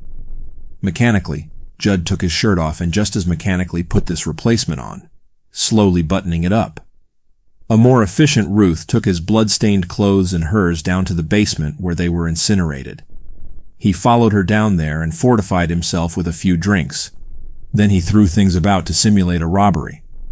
On the way to the Snyder house, Judd had picked up a scrap of Italian newspaper. That would fit into their plans, the killers decided. They would pin this crime on a couple of immigrants, so they left it in the bed as a false clue. Dawn was breaking as Judd bound his partner to a chair. She opened her mouth so he could place the cheesecloth in. Before he turned to leave, he said, "It may be 2 months, it may be a year, and it may be never before you'll see me again." Judd had gone to a great deal of trouble to set up an alibi. As a traveling salesman, he was in and out of hotels and cities all the time. He had slipped his hotel room key to a longtime friend of his, Haddon Gray, no relation, and told Haddon to go into his room and rumple the bed to make it look slept in. He told Haddon he needed cover for a dinner engagement with Ruth Snyder in Albany, and that he probably would not be back that night. While Haddon was in Judd's room, he was supposed to telephone down to the desk, identify himself as Judd Gray, and tell the operator that he did not feel well and did not wish to be disturbed. Haddon was also supposed to mail some letters Judd had given him and place a "Do Not Disturb" sign on his doorknob. Despite these preparations, Judd bungled his getaway. He made himself strangely conspicuous. Waiting at the bus stop, the murderer struck up a conversation with an elderly man. Judd observed a police officer shooting at a row of beer bottles and jokingly remarked, "I would hate like hell to stand in front of him and have him shoot me." Then he topped that blunder by shouting, "I wouldn't want you shooting at me." After departing the bus at the Jamaica station, he hailed a taxi and asked the driver to take him to Manhattan. Gray left a nickel tip, causing the cab driver to look hard at the man in his rearview mirror. The conductor and porter on the New York Central both noticed him because he told them that he wanted to ride the Pullman ticket to Albany and then ride in coach to Syracuse. Back at the Snyder house, Lorraine Snyder was comfortably asleep in her bed when she was awakened by a series of knocks on her bedroom door. The child opened her eyes, blinking into the morning. Then she heard urgent but strangely muffled words in what was unmistakably her mother's voice. "Lorraine," Ruth said. "Lorraine, come quick." The pajama-clad youngster jumped out of her bed and rushed to the source of the noises. She could hardly believe her eyes. Her mother was on the floor, helpless and bound with a cord. Her face was white as chalk and her eyes wide with terror. Her father lay on the bed, his bloody arm protruding from under a sheet.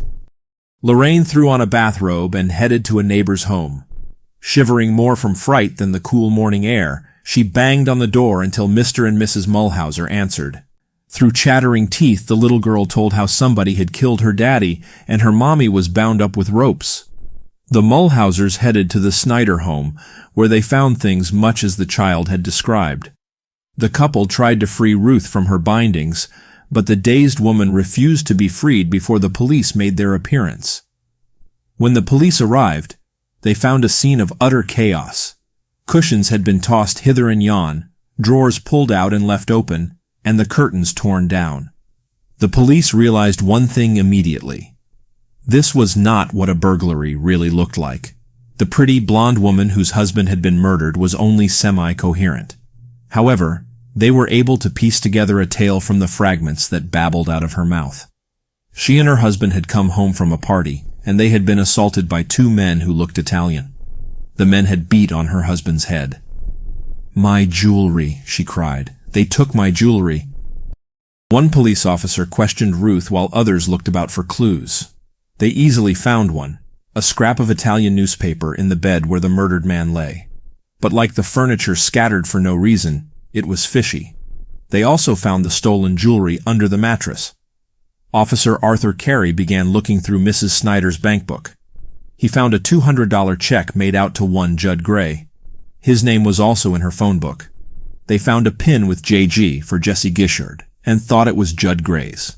Mail arrived, and with it a letter from Judd that had been posted in Syracuse.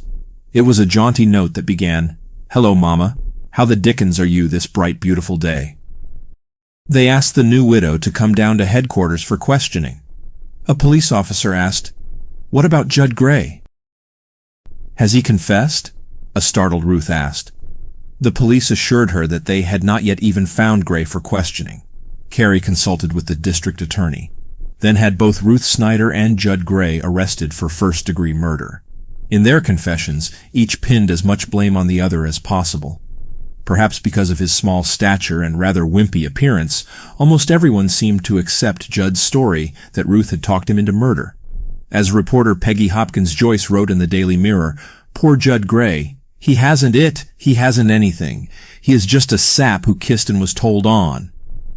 The Herald Tribune wrote about Judd, "All facts now adduced point to a love-made man completely in the sway of the woman whose will was steel." The couple was often labeled the Granite Woman and the Putty Man. Terms describing Ruth alone included fiend wife, faithless wife, blonde fiend, marble woman, flaming Ruth, woman of steel, hard-faced woman, vampire, and ruthless Ruth, the Viking ice matron of Queen's Village. She was compared to Lucretia Borgia, Messalina, and Lady Macbeth. Playwright Willard Mack wrote in an essay, "If Ruth Snyder is a woman, then by God, you must find some other name for my mother, wife, or sister." When Judd Gray and Ruth Snyder went on trial, the courtroom was packed with spectators wanting to glimpse the blonde-haired, slightly plump granite woman, attired all in black, as well as her slightly built putty man in his three-pieced pinstripe suit. 3 different narratives of the murder of Albert Snyder were presented. One was that of the prosecutor, short but powerfully built Richard Newcomb, who pointed his finger equally at Ruth and Judd as co-conspirators and murderers. The fingers of Ruth Snyder's lawyers, Edgar Hazelton and Dana Wallace, pointed at Judd, who, in their version, had committed the murder entirely on his own and was trying to hide behind Ruth's skirt. Judd Gray's attorneys, William Millard and Samuel Miller, did not deny his part in the slaying, but indicated mitigating circumstances because of Ruth's powers of persuasion. Interestingly, both sets of defense attorneys tried to save their clients by draping them in cultural paradigms of gender victimization. Hazelton told the jury that his client was no gay butterfly or woman of many loves, but a real, loving wife. A good wife, whose husband drove love from that home by pining for his dead love, Jessie Guichard. Poor Ruth was then seduced and manipulated by silver-tongued Judd Gray. Trying to impress these points upon the jury, Hazelton intoned that woman is just as God intended her, were it not for some man. And we will prove to you that Mrs. Ruth Snyder is just as God intended her to be, were it not for her incompatible husband and the deceiver Gray. Gray lawyer Willard Millard saw it very differently. Before meeting Ruth Snyder, Judd Gray had not a blemish, not a move outside the normal paths of life. He was a wonderful boy. Wonderful, not a mark, not a scratch, not a stain, not a blot. A splendid, ideal character. Then Millard said, "That woman, that peculiar creature, like a poisonous snake, like a poisonous serpent, drew Judd Gray into her glistening coils, and there was no escape. Just as a piece of steel jumps and clings to the powerful magnet, so Judd Gray came within the powerful compelling force of that woman, and she held him fast. This woman, this peculiar venomous species of humanity, was abnormal, possessed of an all-consuming, all-absorbing sexual passion, animal lust, which seemingly never was satisfied. Sexy Ruth was Eve, and the serpent rolled into one, an irresistible temptress. Nearly everyone in the courtroom and elsewhere seemed to buy Judd's version of his succumbing to Ruth's domination. But it did him no practical good. There was no way to get around the fact that he had willingly participated in a premeditated murder. The jury found both defendants guilty of first-degree murder. On May 13, 1927, the judge sentenced both to be executed. Shortly after the sentence was passed, Ruth Snyder converted to Roman Catholicism. Some more cynical observers believed that this was a calculated ploy to win a commutation from New York Governor Alfred Smith, also a Roman Catholic. If so, it was a mistake. The governor was even less likely to extend mercy to a co-religionist and leave himself vulnerable to charges of religious favoritism. Ruth and Judd were taken to the death house at Sing Sing, where Ruth would be the only woman during her stay. While much of the general public sympathized with Judd as a man caught in the coils of an evil woman and hated Ruth, sentiment in Sing Sing was precisely reversed. There is nothing more despised in the hyper-masculine world of male criminals than male weakness. Shifting blame for one's own crime onto a woman made the putty man lower than a slug in the eyes of most of his fellow prisoners, and they shunned him. He was, however, able to make a few friends. Gray found it possible to converse with the occupants in the cells bordering his. He even managed to play checkers with them by calling out moves corresponding to the numbered squares on a checkerboard. While denounced in the press in terms of horror, Ruth did have her admirers. They were submissive men who swallowed hook, line, and sinker Judd's depiction of her powers. Ruth received 164 offers of marriage from men who, in the event of her being reprieved, were eager to exist humbly beneath her dominance. Even more isolated than her co-defendant, Ruth spent her time writing. Her memoirs would be published as My Own True Story, So Help Me God, in the New York Daily Mirror. It was a confused mishmash of observations, memories, and outright craziness. The first step on her way to her present predicament had begun with adultery, Ruth believed, so she devoted much of her prose to warning other women away from affairs. "I wish a lot of women who may be sinning," she penned, could come here and see what I have done for myself through sinning, and maybe they would do some of the thinking I have done for months, and they would be satisfied with their homes, and would stop wishing for things they should try to get along without when they can't have them. Maybe there are women who have nice homes, and husbands who do the best they can for them, even if they don't like their husbands, and they could bear it if they would only make up their minds. Everything can't be just perfect. Some husbands don't make enough money to get their wives the things they wish they had, and if the wives have the brains, they will just take what they can get and try to make the best of it. As the months of sustained terror wore on, Ruth's mind began to unravel. It showed in her writing. She wrote, "Judd Gray talks about the big brown bug he put out of its misery. Does he, JG, ever think back of Ruth Brown's bug he put out of his misery?" What Ruth refers to here is quite unclear, but the question automatically occurs to the reader. Was Albert Snyder Ruth Brown's bug? On January 12, 1928, both people convicted of murdering Albert Snyder were put to death. In keeping with the Sing Sing tradition of executing the most distressed prisoner first and getting the worst of an inevitably grisly business out of the way, Ruth was taken to the electric chair before Judd. Her entire head was not shaved, but a bald spot was made for the electrode.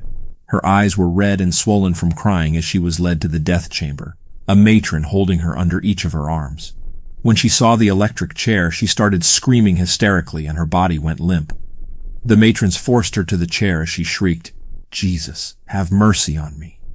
Then, as the black leather mask was placed over her face, she prayed aloud for her executioners using Christ's words, "Father, forgive them. They know not what they do." Just as her body shook with the force of electricity, a newspaper photographer raised his trouser cuff where he hid a small camera and snapped a picture of her dying. Cameras were forbidden at executions, but this man had smuggled it in, and the photograph appeared on front pages the next morning. It is still frequently displayed in articles about the death penalty. When Judd was brought in, he was obviously terrified, but not faint. He walked to the chair, even as rivulets of sweat poured down the skin of his ghost-white face. He and the clergyman who accompanied him said parts of the Beatitudes to each other. "Blessed are the pure in spirit," Judd announced as he sat in the death chair. "Blessed are they that mourn," the clergyman replied. "For they will be comforted," Judd filled in. "Blessed are the merciful." The guards had trouble adjusting the leather mask to his face. An obliging Judd held his head still so they could do their job. Then electricity shocked the life out of Judd Gray. Why does the sad story of Judd Gray and Ruth and Albert Snyder evoke such interest? People in general may identify with, more than they would like to believe, the victim and the killers. Some men may recognize themselves in the offhand, belittling cruelty of Albert Snyder. Other men may recall regret for mistreating a woman they loved. Some women know what it's like to be married to uncommunicative men and identify with Ruth Snyder on that level. Some of them react to her with fierce condemnation, but that too may be the result of uneasily seeing some small part of their own lives in hers. Perhaps the case holds interest because of the way in which so many perennial human faults, including insensitivity, greed, lust, heartlessness, and finally plain stupidity, came together to create tragedy. Jeff Zack typed the name Cynthia George into a search engine. After a 10-year extramarital love affair, she had broken up with him. They'd had their troubles of late, but he had not expected to lose her. Now he was trying everything of which he could think to reconnect. If he realized that she was involved with another man, he either did not know or did not care how dangerous that person might be. He was persistent. It was the morning before Father's Day, and as he performed his obsessive search, Zack's wife and son were in another room nearby, unaware of what he was doing. Without any explanation to them, he left home. He didn't even take time to put on his shoes. But he usually went out on Saturday mornings to purchase supplies from BJ's Wholesale Club to fill his various vending machines. It was his routine, so they thought nothing of it. He drove his Ford SUV to Home Avenue in Akron, Ohio, and stopped at a gas pump to refuel. He did not know that someone waiting for him was now watching him.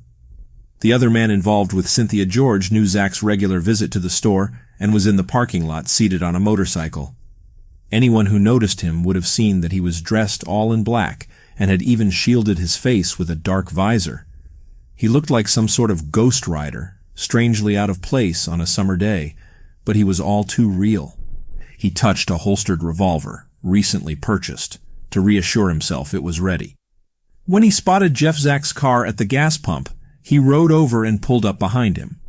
Getting off the bike as if preparing to fill it, the dark biker walked calmly instead to the passenger side window of Zack's SUV, lifted the gun, and fired a single shot. It shattered the glass and hit Zack square in the head. He slumped over onto the steering wheel in a spray of blood that covered the inside of the windshield and driver's window. Carolyn Hyson, the pump attendant, stood only a few feet away, too surprised to move. The biker appeared to look right at her, although she could not see his face through the visor, before remounting to roar away. Afterward, she was amazed that he hadn't shot her as well. Clearly, this was a calculated hit.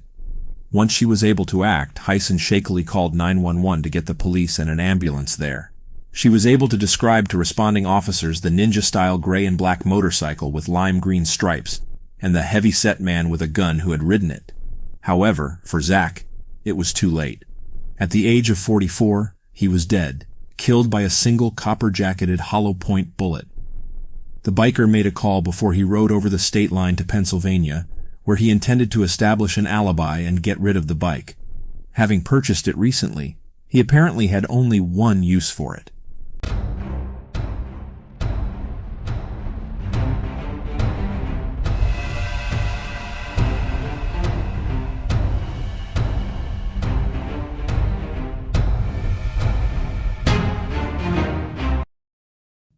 It took detectives only a day to connect Jeff Zack with Cynthia George, who was married to the wealthy owner of the Tangiers restaurant. They even knew that one of her 7 children had probably been fathered by him. However, she already had a lawyer, and he blocked their inquiries. They also learned about Cynthia George's new paramour, John Zaffino, but he had an alibi. He was at a car show that day in Pennsylvania. Nothing about this case was going to come easy. In fact, over a year would pass before police had a solid piece of evidence. In the meantime, they learned what they could about the victim. This case was heavily covered in the Akron Beacon Journal and Cleveland Plain Dealer, as well as by the A&E series American Justice, because the woman with whom Zack had been involved was the wife of a prominent businessman, well known in the community. The case proved to be a sordid Midwestern version of the lifestyles of the rich and famous. In fact, the intrigue would grow more complicated the more was learned about the adulterous web of Cynthia George. Investigators learned that Jeff Zack had a few enemies, according to reporters. He was a difficult man with a sharp temper, who often fought with neighbors over trifling things. He'd also had a few business dealings that could have inspired someone to shoot him. And he'd hit on several married women, and had been unfaithful to his wife. In short, there were several suspects for this crime, but little evidence linking any of them to the shooting. Abandoned as a child by his biological father, Zack had taken the name of his stepfather. He was educated, multilingual, and successful as a stockbroker. Tall and handsome, he had a reputation as a womanizer, as well as for defying the law. In 1981, he'd been convicted in connection with an illegal escort agency in Arizona, and in 1996, he had grabbed an adolescent girl in a hardware store and kissed her. At the time, he'd been married for 10 years to his wife, Bonnie Cook. When his firm in Arizona had been caught mishandling money in 1991, he moved to Akron to start over. It wasn't long before he spotted Cynthia George at the Tangier bar. He was instantly obsessed. In her late 30s at this time, Cynthia was a small-town girl and aspiring beauty queen. Blonde and slender, she was also quite flirtatious and married to Ed George, 15 years her senior. Nevertheless, she still caught the eye of other men. By some accounts, she freely hit on them. In front of Bonnie, Zack acted openly enthralled, and she could see trouble ahead. It wasn't long before he was embroiled with Cynthia in an adulterous affair. Even so, the Zacks and Georges became friends. Zack often came over to the George home on weekends to take Cynthia on bike rides or for walks. He also called her so frequently on the phone that it was difficult to believe he didn't realize how obvious he was being. Perhaps he did not care. Yet Bonnie would later say she did not actually know they were having an affair until years later in 1998, when she overheard one of Zack's conversations. She confronted him, and he apologized and promised to change. He said he would stop the affair, but not his friendship with Cynthia. Nonetheless, he remained obsessed, and it showed. Cynthia, too, made frequent calls to him. Apparently, despite her palatial home and wealthy lifestyle, she was bored. The nanny, Mary Ann Brewer, said that Cynthia was away from home much of the time, while Ed was the one who took an active role with the children. She described Cynthia as self-absorbed. The idle rich can prove easily bored, and even illicit affairs can grow stale. Journalist Phil Trexler reported in the Beacon Journal that Cynthia had met unemployed trucker John F. Zaffino in 2000 and was soon involved with him. Zaffino, 36, was known to have an aggressive temper, especially when he drank. His first wife had left him after 6 years despite the son they shared. His second marriage to Christine Todaro lasted only a few months, although he apparently would later keep in touch with her. Cynthia became involved with Zaffino after he started taking her out for walks, but she also kept up her affair with Zack. It was 9 months before she apparently decided in May 2001 that she no longer wished to continue the relationship with Zack. She asked him to leave her alone. He was not one to be so lightly cast aside. He continued to call her. As she would tell it, she tried to end the relationship many times over at least 3 years, but he always threatened her. Ed George became perturbed by the constant phone calls to his home. He called a friend on the police force to report them and to ask what to do. He suspected Zack, but the caller frequently hung up. He did not want a public investigation, so there was no follow-up. Still, he suspected that his wife was at the heart of this trouble. Cynthia apparently kept both Zack and Zaffino on the line, literally at the same time, according to phone records. While Zaffino spoke with her by cell phone, she sometimes used a second line to talk to Zack. No one else would learn what they were all saying, but the tension was building. However, Zack soon met yet another woman during a plane trip and spent a week with her out of town. He seemed to have moved on. By the next month, though, Zack was dead. A reward was offered for information, and a tipster sent police to a woman who once had been married to John Zaffino.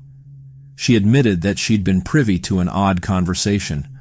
In 2001, Zaffino told her he'd just beaten up a white-haired Israeli. Then she read about the murder of Jeff Zack, who was described as a former Israeli paratrooper with silver-gray hair, and wondered if there was some connection. She called Zaffino in the middle of the night, and, as she put it, he said, "Well, let's just say the guy's going to have a hard time parting his hair from now on." Investigators then learned that Zaffino had recently made a motorcycle purchase, although he had introduced himself to the dealer as John Smith. He had mentioned that he did not plan to keep the bike for long, to show the police the kind of bike that John Smith had purchased on May 24th. The dealer went to the internet and did a search. He came up with an identical bike for sale in McMurray, Pennsylvania. It wasn't long before investigators put 2 and 2 together and realized it was the same bike. The purchaser had bought it in May and then taken it across the state line to sell it to another dealer. That led them to Zaffino's first wife, whose fiancé owned the dealership. They had taken it in exchange for the child support that he owed. The ex-wife described how her former husband had come during the night, eager to be rid of the bike, and had even placed tape over the green stripes. The coincidences were coming hard and fast. While this discovery wasn't solid evidence, it was strongly suggestive, and Zaffino became the primary suspect. Christine Todaro agreed to wear a recording device and tape calls made to him beginning in June 2002. This lasted 3 months, over which time Zaffino grew increasingly more paranoid. He even suspected her of wearing a wire and warned her not to talk with the police. He never admitted to anything directly. Soon the police found phone records that destroyed Zaffino's alibi. A friend said that Zaffino was at a car show about 40 minutes away when Zack was shot.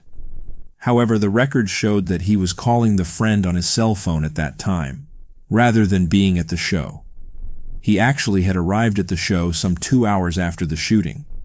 There was reason to believe that the witness corroborating the alibi had been intimidated into making a false statement. At the end of September, Zaffino was arrested and charged with aggravated murder. The police were confident that he was the black-clad man on the motorcycle, and a search of his home produced cell phone bills with many calls to Cynthia George. Then bank records were obtained which indicated that she had withdrawn $5,300 just before Zaffino had purchased the gray and black Honda CBR 1000 motorcycle and some helmets for that amount. There were also calls between them on June 16th, before and after Zack had been shot, and a few days later, when Zino had taken the motorcycle to Pennsylvania. Investigators later surmised that there had been a plan in place as early as May to lure Zack to a remote area because a police officer had come across Zino at Cuyahoga Valley National Park with an empty holster in his car. A few days later, someone found a .32 caliber pistol in the nearby park. Zino had purchased a .32 caliber not long before that, which he couldn't produce.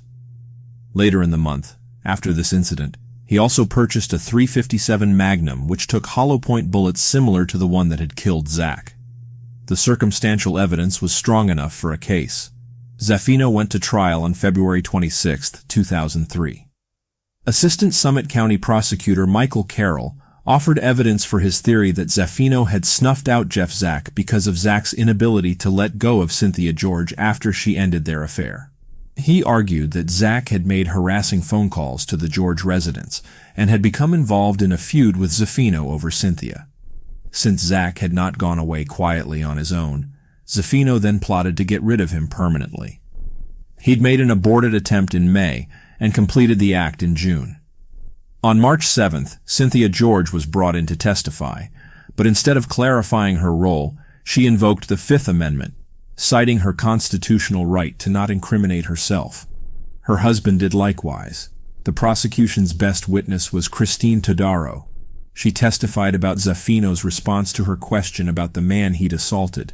The tapes of her subsequent conversations with him while wearing a wire were played for the jury. Zino's attorney, Lawrence Whitney, claimed that the evidence proved nothing. It was circumstantial at best. Truthfully, there was no smoking gun and no eyewitness who could identify the shooter. Zino did not testify on his own behalf or admit to an affair with George. He remained mum. On the same day as the closing arguments, though, after a 4-hour deliberation, the jury convicted Zino of aggravated murder. He declined to comment and was then sentenced to life in prison, without the possibility of parole for at least 23 years. However, Zack's wife, Bonnie, addressed Zino during the sentencing, accusing him of being merely a fall guy, taking the heat while Cynthia George continued to live her opulent lifestyle. Zack's son asked him, was it worth it? Both apparently wanted him to speak out and reveal the whole truth. The question remained whether Cynthia George would be charged with anything, but at that time the police would not reveal their next move, except to say she was indeed a suspect, and that they were continuing to investigate the possibility that more than one person had been involved with Zack's murder. In December 2003, the District Court of Appeals upheld Zino's conviction, but Zino remained uncooperative. Nearly a year later, the A&E network aired a show about the case which focused on the possible extent of Cynthia George's involvement. The pressure was on to make an arrest, and the police were in fact building a case. On January 10, 2005, while Cynthia was out shopping at a Bath & Body Works store, she was placed under arrest and charged with both complicity and conspiracy to commit aggravated murder. Taken to Summit County Jail, her bond was set at $10 million. She would now have her own day in court. Given her status in the community, interest in the trial was great. Cynthia, now 50, sat quietly during her arraignment as her attorney Michael Bowler asked for reduced bail, which was denied. He told reporters that his client was disappointed. She maintained that she had no involvement with the shooting of Jeff Zack. Prosecutors said they had new information that had allowed them to indict her.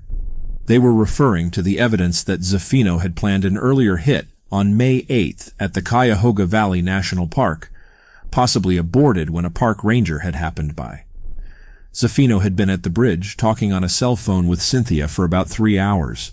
She was also talking with Zack at the time on another line.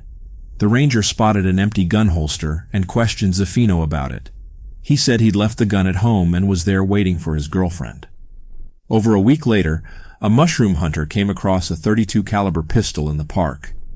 Because Cynthia was on the phone with Zino at the time, this incident was at the heart of the conspiracy charge. George was also charged with complicity in Zack's June 16th fatal shooting. Her bank and phone records supported the notion that she had known of the incident and was involved. At the next hearing, the bail was reduced to $2 million, and after her husband posted 10%, Cynthia was released. Since she had expected the arrest and had not fled, the judge decided she was not a flight risk as prosecutors insisted. Restrictions were placed on her, limiting how far she could travel. She entered not guilty pleas to the charges and left the courtroom in the company of her husband and daughter. They knew that the possibility of her going to prison until she was 70 hung in the balance. Cynthia's trial began in November 2005. Hers is a soap opera tale, wrote Phil Trexler in the Akron Beacon Journal. Her lover is killed, a second lover is convicted of the murder, and a love child is the supposed motive. Her 5-member defense team included Robert Meeker and Michael Bowler, and her trial was expected to last the better part of a month. Trial watchers hoped she would try to impress the jury by testifying. The evidence against her was largely the same set of records and circumstances that convicted her former lover, John Zaffino. However, this time the gossip was expected to be juicier, with more details about Cynthia and her affairs. However, there was one more incriminating detail revealed. The George family had financed Zaffino's defense. In fact, Cynthia's attorneys had brokered the deal retaining Zaffino's counsel. Assistant prosecutor Michael Carroll rarely lost a high-profile case. While he admitted to reporters that the case was circumstantial, he believed the totality of the suspicious circumstances would be convincing even against a wealthy socialite. It had taken jurors less than 4 hours to convict Zaffino, and while Cynthia was not the shooter, there was good reason to believe she was complicit, if not an instigator. During jury selection, Cynthia brought a book to read, Prayers and Promises for Women, and she attended the day-long event without her husband. Reporters described her as being at ease, as if she had nothing to worry about. One new item was a confession Zaffino had allegedly made to another inmate. Cynthia's attorneys tried to block it, but the judge allowed it as potential evidence. In addition, officials had taped phone calls that Zaffino made to his sisters, which contained incriminating statements that suggested a conspiracy with Cynthia, and the judge allowed these as well. But then Cynthia's attorneys surprised everyone by announcing that they would seek a bench trial, in which a judge would hear the case rather than a jury. This decision was precipitated by the judge's refusal to change the venue from Summit County, where the case had become sensational. The 5-member defense team remained intact, though, and reporters speculated that a plea deal was in the works, but the attorneys denied it. They expected to prove Cynthia George's innocence, they insisted, but trial watchers believed they had chosen a more difficult route to accomplish this goal. Nonetheless, there were advantages to a bench procedure. "They're arguing a fine piece of the law," said one analyst, "and the judge won't tend to hate George as much as a jury because she'll work with the facts and not passion." In essence, the defense would be that there was no reason for Cynthia to want her former lover dead, so there was no motive for her to be involved in a conspiracy to kill him. Michael Bowler made the opening statements for the defense before Summit County Common Pleas Judge Patricia Cosgrove. He claimed that Cynthia had ended the relationship with Zack and no longer had a problem with him. The plan was working, and she could feel good about it. Her infidelity had been due to her husband's busy schedule, which made her feel lonely. Assistant District Attorney Michael Carroll used much the same strategy he had in the Zaffino trial. She had a problem, and she needed to be rid of it. She found someone to help her do it. The breakup with Zack had been difficult, and he would not let go. She and Zaffino had made an attempt on Zack's life in May, which had been interrupted, and then completed it in June. Phone records confirmed it, as did withdrawal from the bank of the same amount of money Zaffino had used to purchase the motorcycle. Bowler put the whole incident in the context of Cynthia's life. She was raised in a lower-middle-class home, but was unable to afford higher education. She met Ed George, much older than she was, and married him in 1984. But he was a workaholic, so she took up an affair with Zack for a decade. After they ended it, he had found a new mistress. She, in turn, got involved with Zaffino, and they called each other a lot. That did not prove she was aware of or part of a plot to commit murder.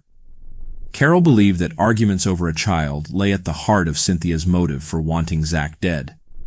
Mary Ann Brewer, a former nanny in the George home, was aware of Zack's persistence and testified that Cynthia had felt trapped.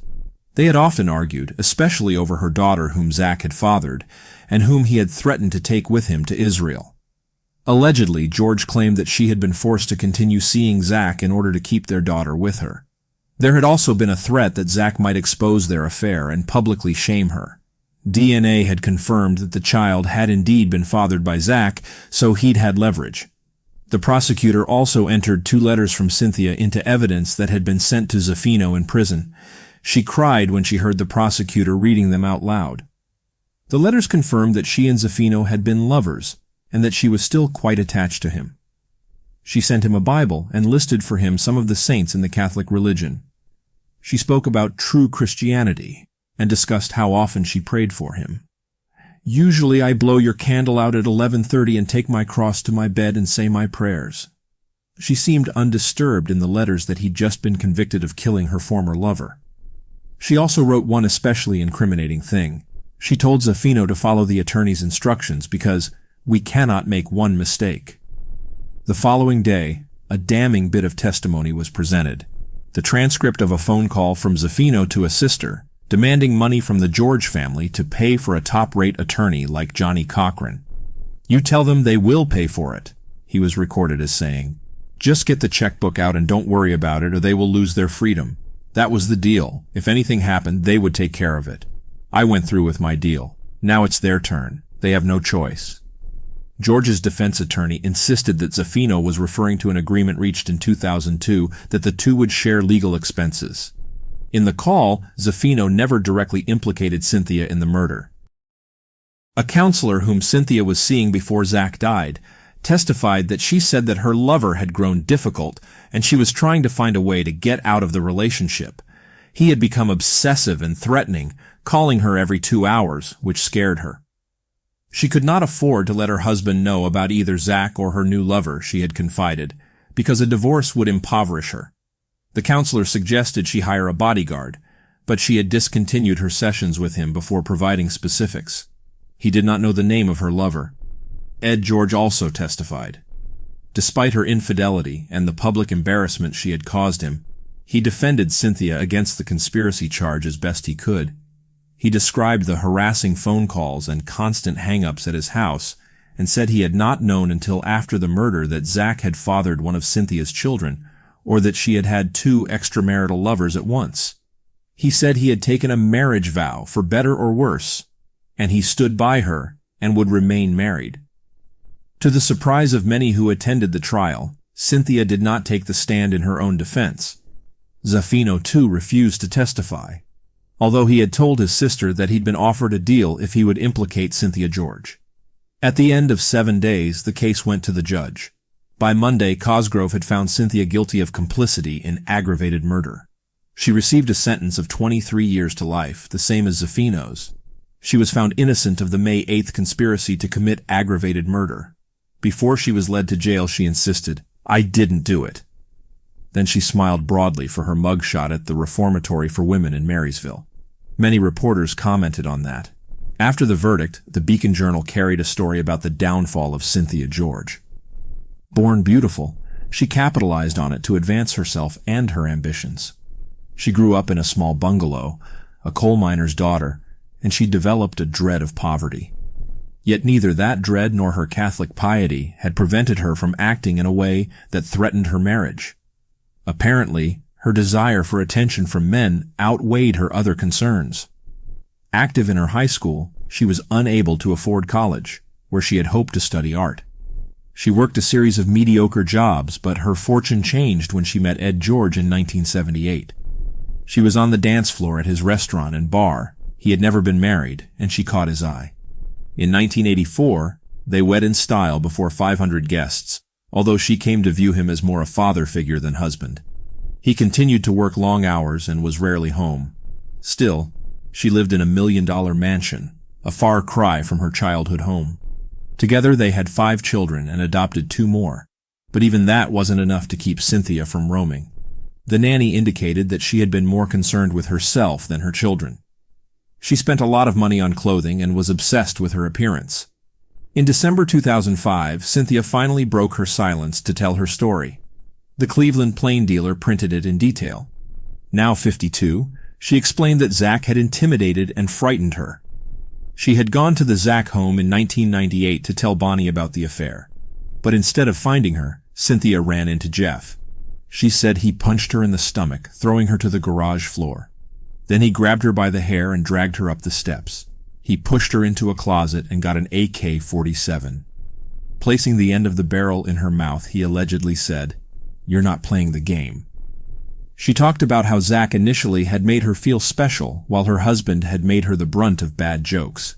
Zack had thought she deserved better. He lied about being an oncologist, which had soon been revealed, but Cynthia had laughed it off. In fact, as an operator of vending machines, he had plenty of time for her, so she did not mind. But, she claimed, when she wanted to break it off, he forced her with threats and intimidation to continue the relationship. He told her that her life was not her own to decide. He even threatened to hurt her children if she did not cooperate. He had instructions ready for her, which included a demanding schedule of calls to him. If she did not comply, he said, he would terrorize her family and torture her to death. She grew depressed, and a friend urged her to enter a beauty pageant. She did so, and came in third runner-up. She soon met Zino, who made her feel better. She claimed she purchased the motorcycle for him so he'd have a vehicle with which to rescue her. Cynthia claimed she had wanted to testify during her trial, but two of her attorneys had insisted she not take the stand. While her story sounded good in places, it was never subjected to a cross-examination. Cynthia then retained new attorneys, Bradley Barbin and Max Kravitz, who filed an appeal claiming that Judge Cosgrove should not have allowed Michael Bowler and Robert Meeker to represent Cynthia, because they had brokered the suspicious deal that provided $15,500 from the Georges to Zino and his attorney. Due to this conflict of interest, the new legal team argued that Cynthia George had been denied effective counsel and thus should receive a new trial. Bowler and Meeker had argued before the trial that their involvement was legitimate because the payments were in the interest of sharing information. Cosgrove had decided that the agreement would not be prejudicial to the defendant. Now that was under scrutiny. But the issue became moot on March 22, 2007, when the 9th Ohio District Court of Appeals voted 2-1 to reverse Cosgrove's conviction of George. The justices ruled that the evidence was insufficient to prove guilt and ordered her to be released. Prosecutors appealed to the Ohio Supreme Court, but on August 30, 2007, the higher court upheld the reversal. Cynthia George was declared not guilty and would therefore, by her constitutional protection from double jeopardy, be immune from any future attempt to try her for the Zack murder. Relieved and happy, Cynthia issued a statement to the press. "Throughout this storm, our faith has sustained us. We are tattered and worn, but still standing. With this decision and the closure it provides, it is time that we as a family move forward with our lives." Zack's family believed that justice had not been done. To this day, one can only assume what happened inside the little duplex on North 2nd Street in Phoenix, Arizona, at approximately 10:25 p.m., October 16, 1931. History accepts this much. 2 young women were shot to death with a .25 caliber handgun fired by their former roommate, pretty, svelte 26-year-old Winnie Ruth Judd, perhaps in self-defense. As well, someone, Mrs. Judd claimed it wasn't she, devised a plan to hack the bodies into pieces so that they would fit neatly into shipping trunks for tidy disposal. Taking the blame for both the killings and the mutilations, Winnie Ruth Judd earned the sordid moniker, the Trunk Murderess.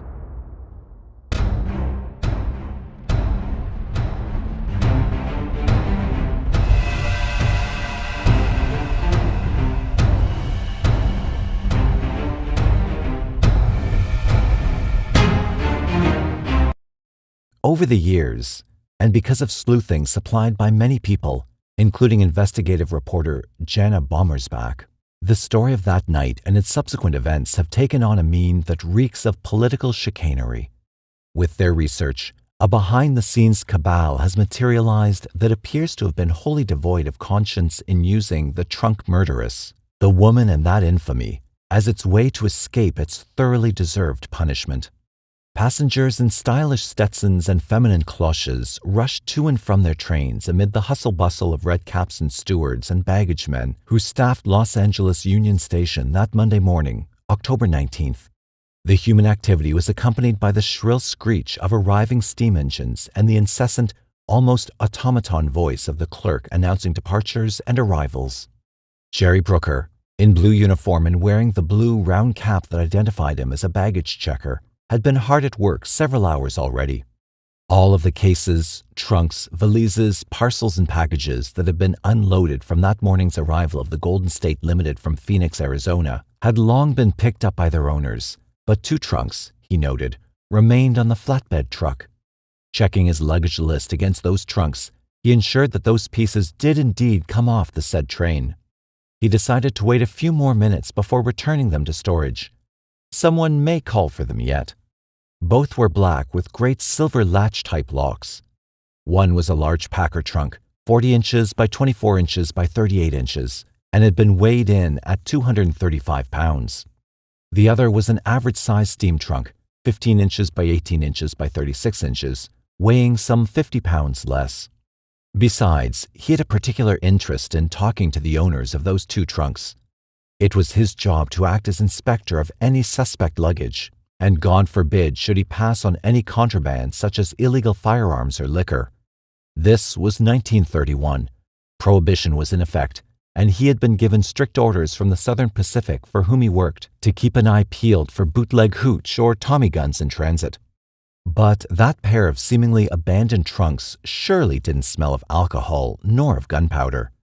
But they had an owner that he best described to himself as something foul, something nauseating. It wasn't uncommon for hunters returning from the mountains to try to smuggle their catch through rail customs, venison or deer or even bear meat. Worse, he had noticed a dark fluid dripping through the corners of the lid onto his truck. A few minutes before noon, Brooker noticed a Ford Roadster backing up toward the receiving dock. Alighting was an attractive young couple, a blondish woman with a face like movie star Norma Shearer and a handsome college-age male, several years younger than the woman.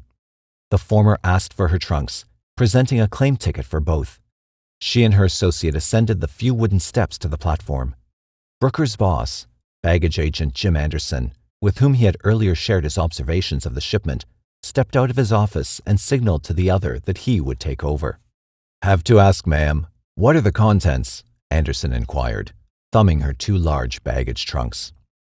"Oh, nothing, personal articles," the woman answered. Anderson, as did Brooker, noted she seemed uneasy, and as she was closer now to him, Anderson thought she looked a trifle bruised about the face. "Your personal items?" the agent pursued. Yes, they're my trunks," she explained. She tried to smile. "Sorry, I'm a little late picking them up, but I had to wait for my brother," she motioned to the boy, "to drive over here and help me. They're rather heavy." "Ah, I see," Anderson reasoned to remain personable. "And yes, they are heavy. Ma'am, excuse me, but there seems to be a stench coming from inside each." "Really?" she intoned a surprise. A panic darkened her pretty features.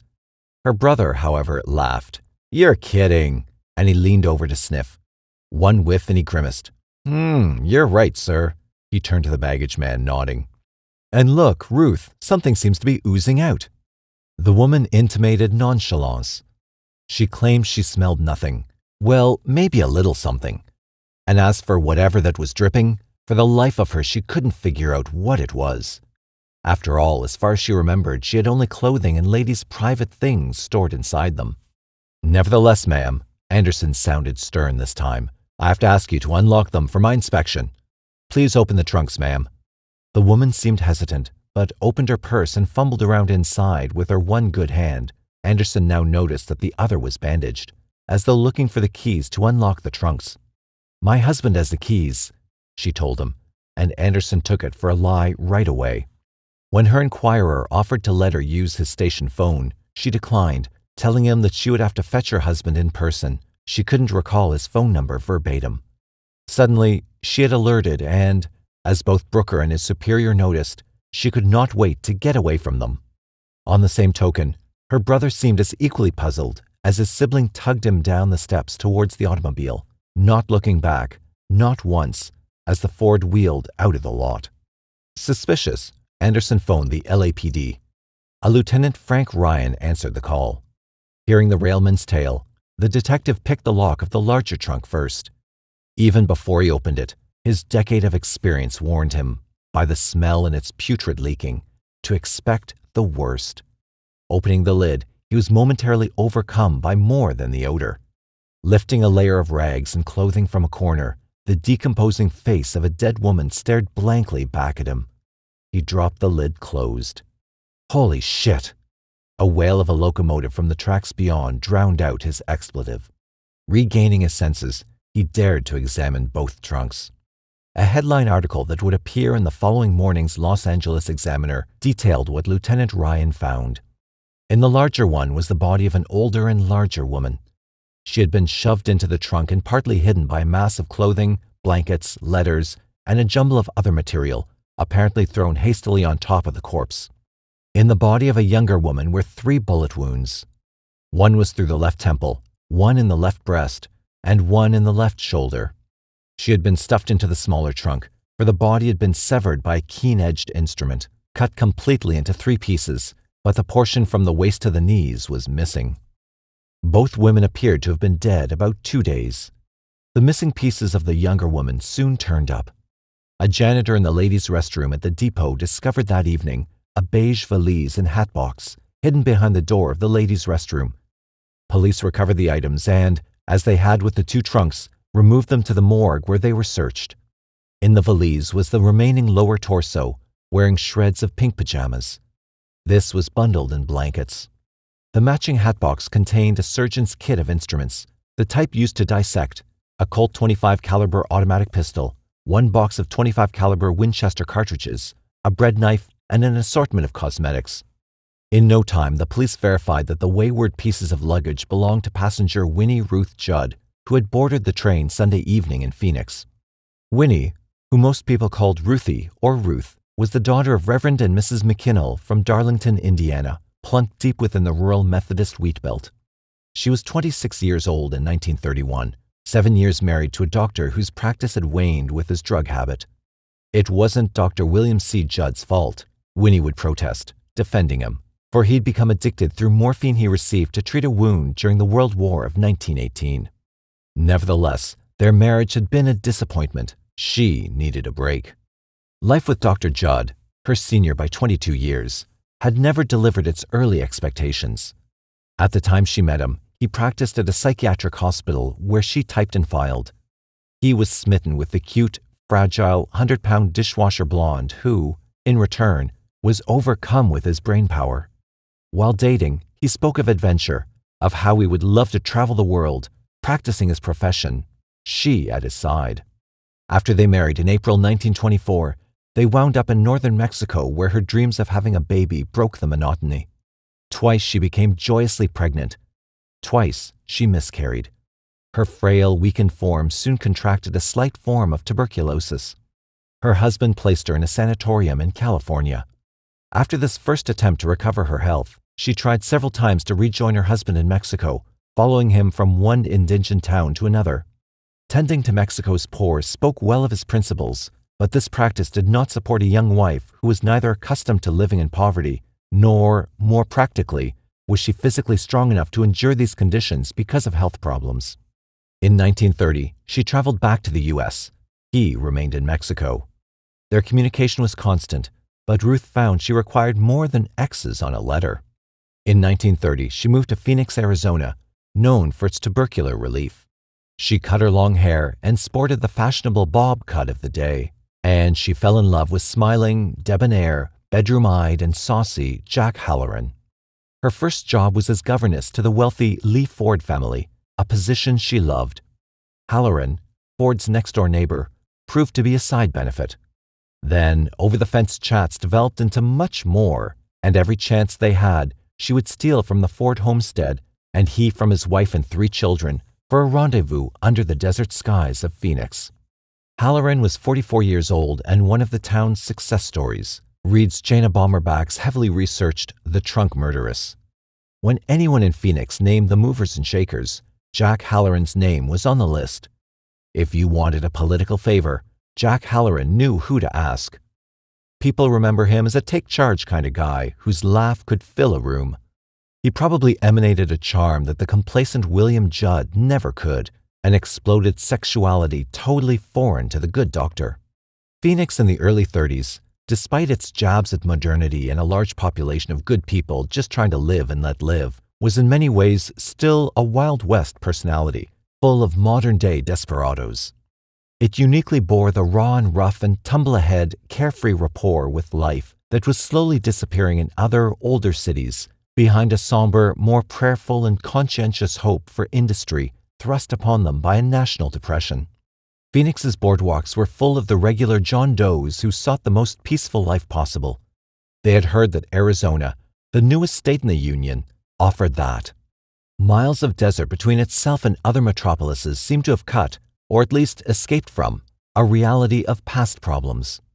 But the desperados straddled the same boardwalks, and they were everywhere. They didn't come this time with a snarl, waving guns and staging shootouts at high noon. They smiled now, and wore pinstripe suits, and stole the advantage of the town, rather than the money from its banks outright. They were rustlers, like Jack Halloran, who enjoyed running Phoenix like a Saturday night hootenanny, and shooting from the hip with swagger and verbosity. The meter of their caliber was lethal, political savvy, and an assured grin. They were the roustabouts, boasting a clutch on the throttle of the town administration, scuffing their path with invisible spurs, even up the sacred aisles of Municipal Hall, to address the civic committees to promise their support for a more God-fearing and better Phoenix. Because Phoenix had grown basically out of the desert ether, that is, from a hitching post town to one with an emerging Art Deco skyline, it was able to creep up ungoverned while the rest of the country was unaware of it. The reformers were watching Chicago, as was New York and Kansas City and St. Paul, but Phoenix was viewed as a blossoming cactus of the Southwest, its needles albeit unobserved. On the surface, it wore a strict code of family morals and wedded loyalty, and most of the 50,000 residents practiced what they preached. But there was the element that found the motto, a city of homes, churches, and schools, a convenient mask to camouflage their lifestyles. There was a league of Jack Hallorans there, big biters and big takers and big kickers. Suddenly rich on the pastel Sonora desert, they ran Phoenix for the pleasure of their own pocketbook and libido. Americans didn't think of Phoenix as a Gomorrah, and that was its greatest power. Jack Halloran was part owner of one of the largest lumber yards in this modern-day Garden of Sin, and owning a lumber yard in a burgeoning garden-turned metropolis is a virtue that speaks for itself. A member of the Phoenix Country Club, he rubbed shoulders with the denizens of smoke-filled political back rooms, mayors on down, as well as patrons of business who, because they hoped to maintain an industry there, became very adept at psalming, "Yes, sir, Mayor," with an efficient nod of the head.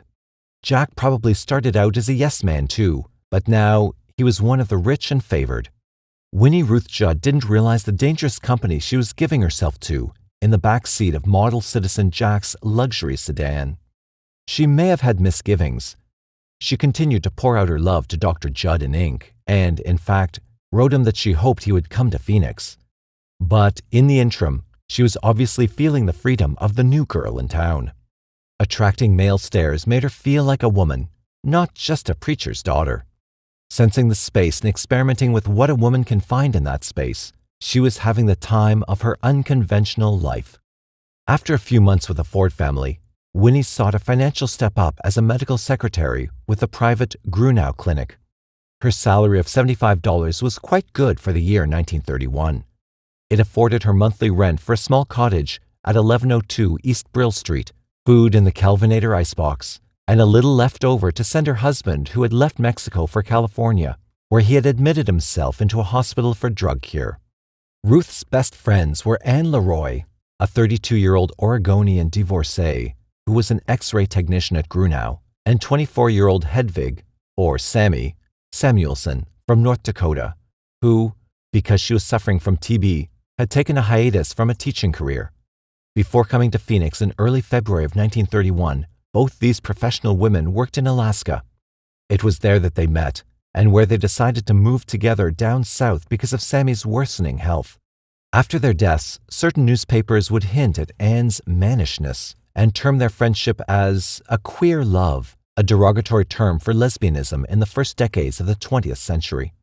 That they were bisexual might be true, for their relationship does seem to have extended to that.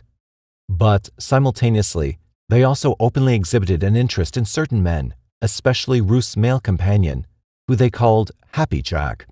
They lived at 2929 North 2nd Street, in a small studio-type duplex, a trolley ride away, according to Bommersbach, from Ruth's Brill Street place. There they often threw small parties for Ruth and Halloran, and the latter's married business buddies whom he brought along for a revel. He also brought crates of bootlegged booze. The men wined and dined the girls throughout the evening while their wives figured hubby was at the office working hard. Rather, hubby was hardly working. Because these nights of big business and big city dealings tended to leave behind them a wad of money for the girls' hospitality, one might conclude without so skeptical a mind that the hospitality may have included more than a tray of pastrami sandwiches and a leisurely bowl of popcorn. Ruth knew that Jack tended to visit the two girls on his own and would, many times, gift them rolls of greenery and bundles of presents. But according to what is known, she never balked. Still, author Bommersbach hinted in her book, The Trunk Murderess, that beneath the amiability and, in fact, secret-sharing relationship the three girlfriends had, there was indeed a semblance of kinetic rivalry. If she had been a fool, Ruth might have totally overlooked Jack's generosity to her female friends. But she was not a fool. Jack, she determined, was not a benefactor Santa Claus. Anne was a tall, well-built, stunning brunette with chiseled features, and blonde, dimpled Sammy did not exactly leave men cold. Both were charismatic, fun-loving, and, what Jack liked best, adventurous. In autumn 1931, the three girls attempted space sharing in the small quarters on North 2nd Street. Living under one roof produced problems, though. They began arguing daily, mostly over differences in housekeeping. Ruth was casual in her habits. The other two were obsessively neat. To placate, Ruth returned to her old digs at Brill Street. But a feeling of animosity was developing nevertheless, and not over tidiness. The bond between Anne and Sammy had always been impenetrable. They were sisters in one thought for so long, and, whether sexual or spiritual, they doted on each other, protecting each other to no extent. Anne was the breadwinner, and Sammy the homemaker. They were a family of two.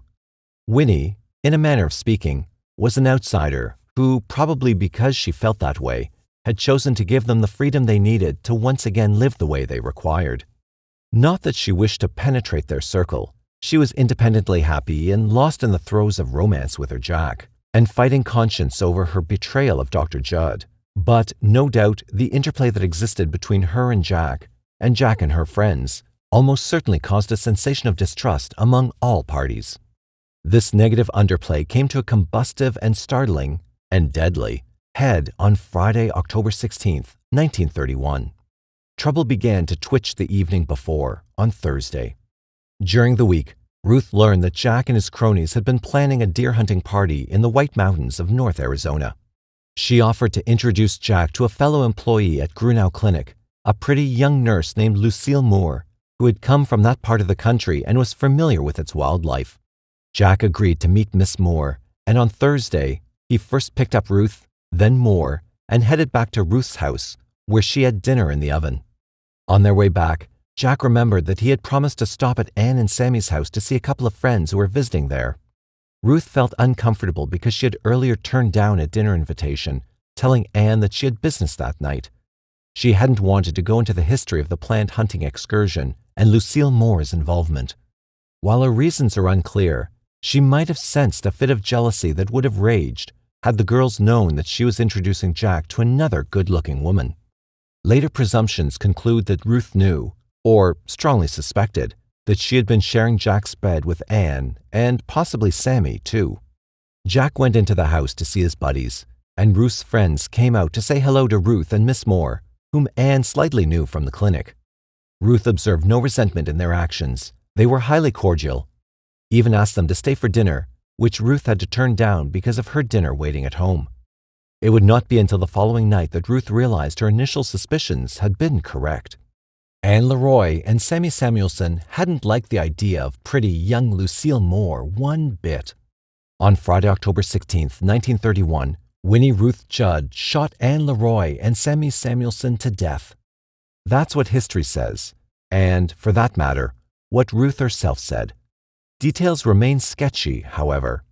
To present a depiction of what seems to have occurred that evening and over the weekend, the following events are based on a transcript of a confession Ruth made to a sheriff after her trial. Evidence uncovered from the crime scene supports this story, including her testimony that she killed in self-defense. There are holes nonetheless, considering sensible theories that sprang up afterward. None of these discredit Ruth, but they suggest that Jack Halloran's role in the crime was larger than his being the after-the-fact participant exhibited here. Ruth arrived home from work around 6:30 p.m. that Friday evening, fed her cat, then waited for Jack Halloran to take her to dinner. She waited until nearly 9 when she realized Jack had stood her up. This wasn't the first time. Angry, she resolved to leave him waiting and grabbed the Indian school trolley to visit with Anne and Sammy on 2nd Street. She knew that they were playing bridge that evening with a mutual friend and figured she would join them. By the time she arrived, their company had departed, but the girls asked her to stay the night. The trolley line would shut down soon for the night, and since both Ruth and Anne worked at the clinic on Saturdays, they could go to work together in the morning. Ruth agreed. They dressed for bed but continued to sit up in their beds for a while, sipping warm milk and talking. That is when an argument started. Anne suddenly started berating Ruth for setting up the meeting between Jack Halloran and Lucille Moore. She claimed the nurse was being treated for syphilis and that in introducing Jack to her, she had endangered Jack's life. Ruth rebutted by saying that, firstly, she didn't expect Jack to be interested in Moore romantically, and secondly, if it was true about the woman's affliction, such information should remain in the clinic and not be made public.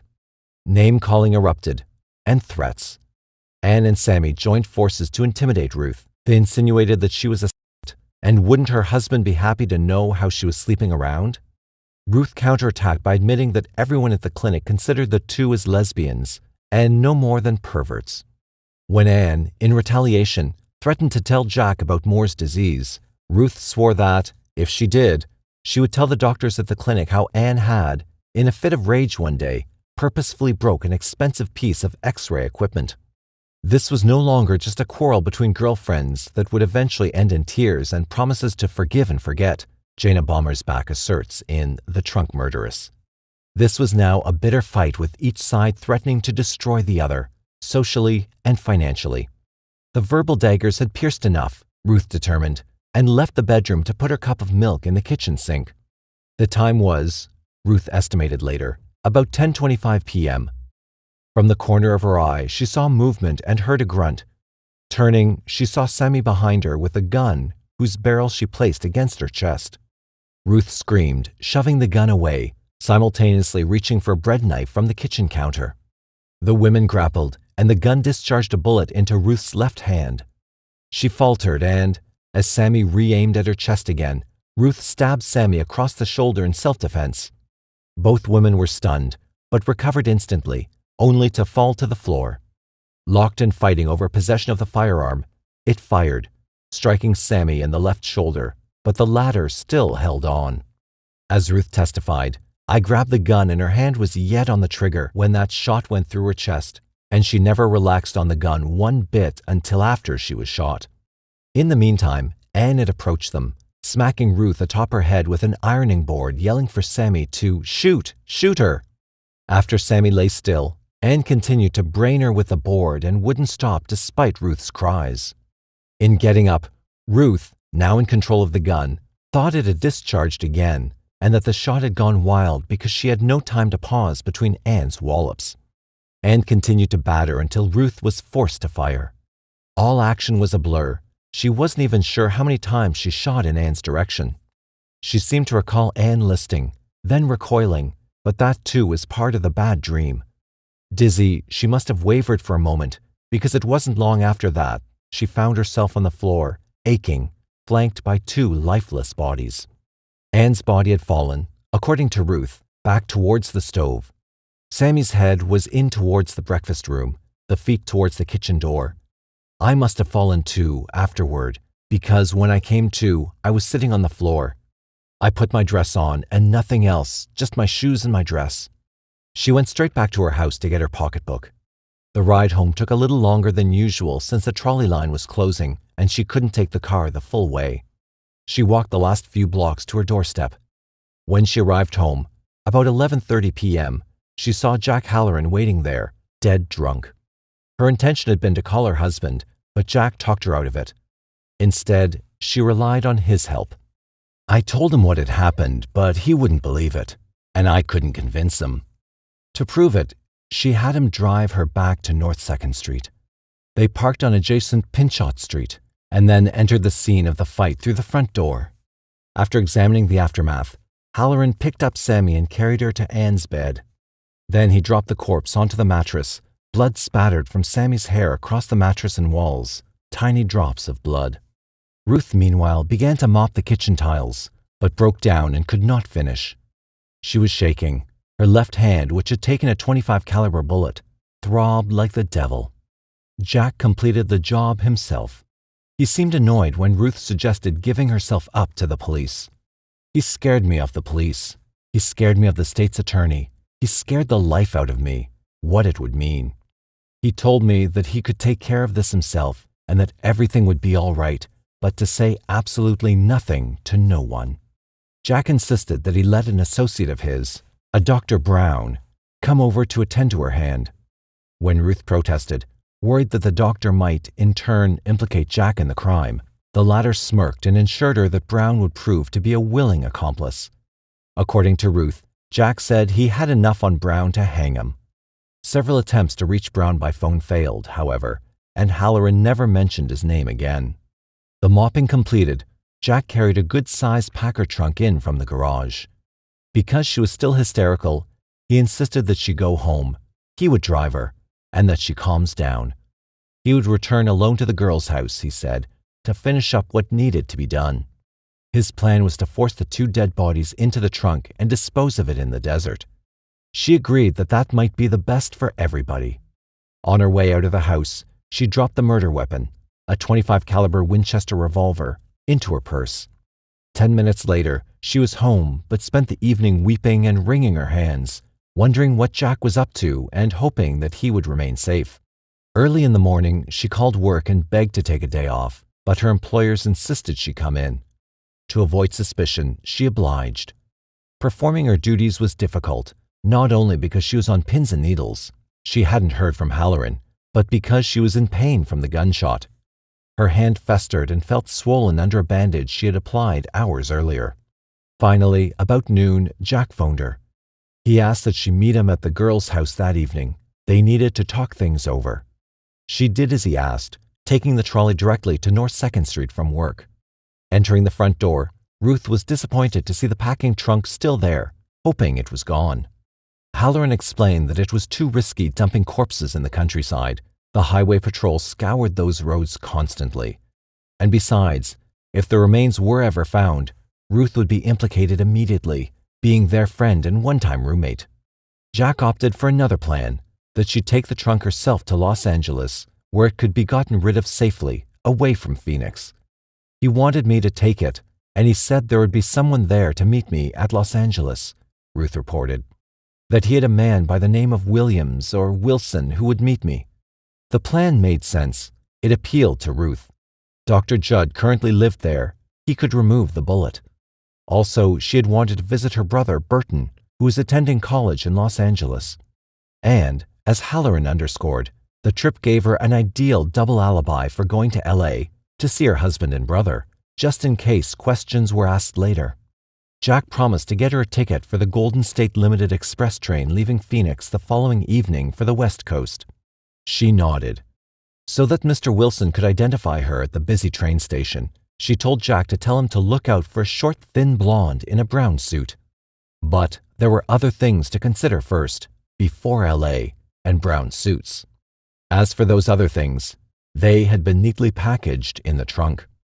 Ruth's eyes surveyed the gruesome black oblong thing. You were able to fit the girls in there? She asked. I forced Anne in the bottom, and, well, there wasn't a whole lot of room left.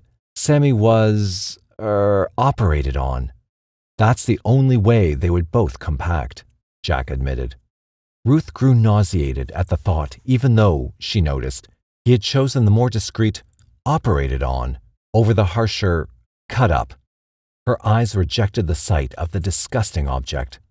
Halloran then left her alone at the house-turned-mausoleum while he went off to procure a train ticket for her. It would be waiting and paid for at the ticket window, he explained. He also left her a phone number for the Lightning delivery service. Call them ahead of time, he directed, and have them ship the trunk to the station. They'll load it on the train you're taking, and it'll be waiting for you and my associate when you arrive in L.A. You're sure that this Wilson or whatever his name is will be there when I am? Trust me, he patted her hand, and left. She believed him, everything he said, especially that he would keep in touch with her. He lied. No contact would meet her in Los Angeles, nor would he ever try to see her again. After that night, it was as if he had never known her, never cared. To paraphrase the old moral about the best laid plans, Ruth's went sour. When the drivers from Lightning Delivery showed up later Saturday night, they told her the case was too heavy to be shipped by rail freight and advised her to separate whatever was in it into 2 boxes before sending it on. Caught unprepared, she told them to deliver it then to her Brill Street address. The tradesman thought her request, and her bearing, were very odd, but she was the customer. They transported the trunks and Ruth to Brill. In the early hours of Saturday night, Ruth was left alone with the gruesome task of dividing up the contents of the bodies into other containers. I had to, she later justified her actions, because that trunk was too heavy to go by express and I didn't know what else to do.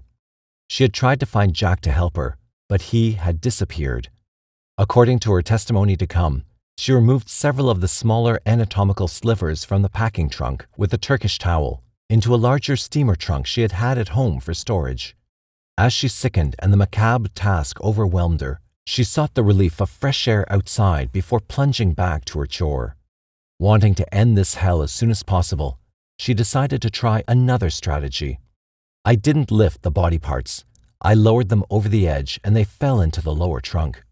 The piece I lowered, it was on top. I pulled it over the edge into the larger trunk at the side of it.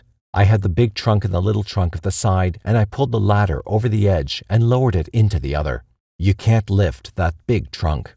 After she felt she had equally dispersed all pieces, she quickly drew out one more grisly section from the smaller trunk and stuffed it under the wads of soft materials in her valise.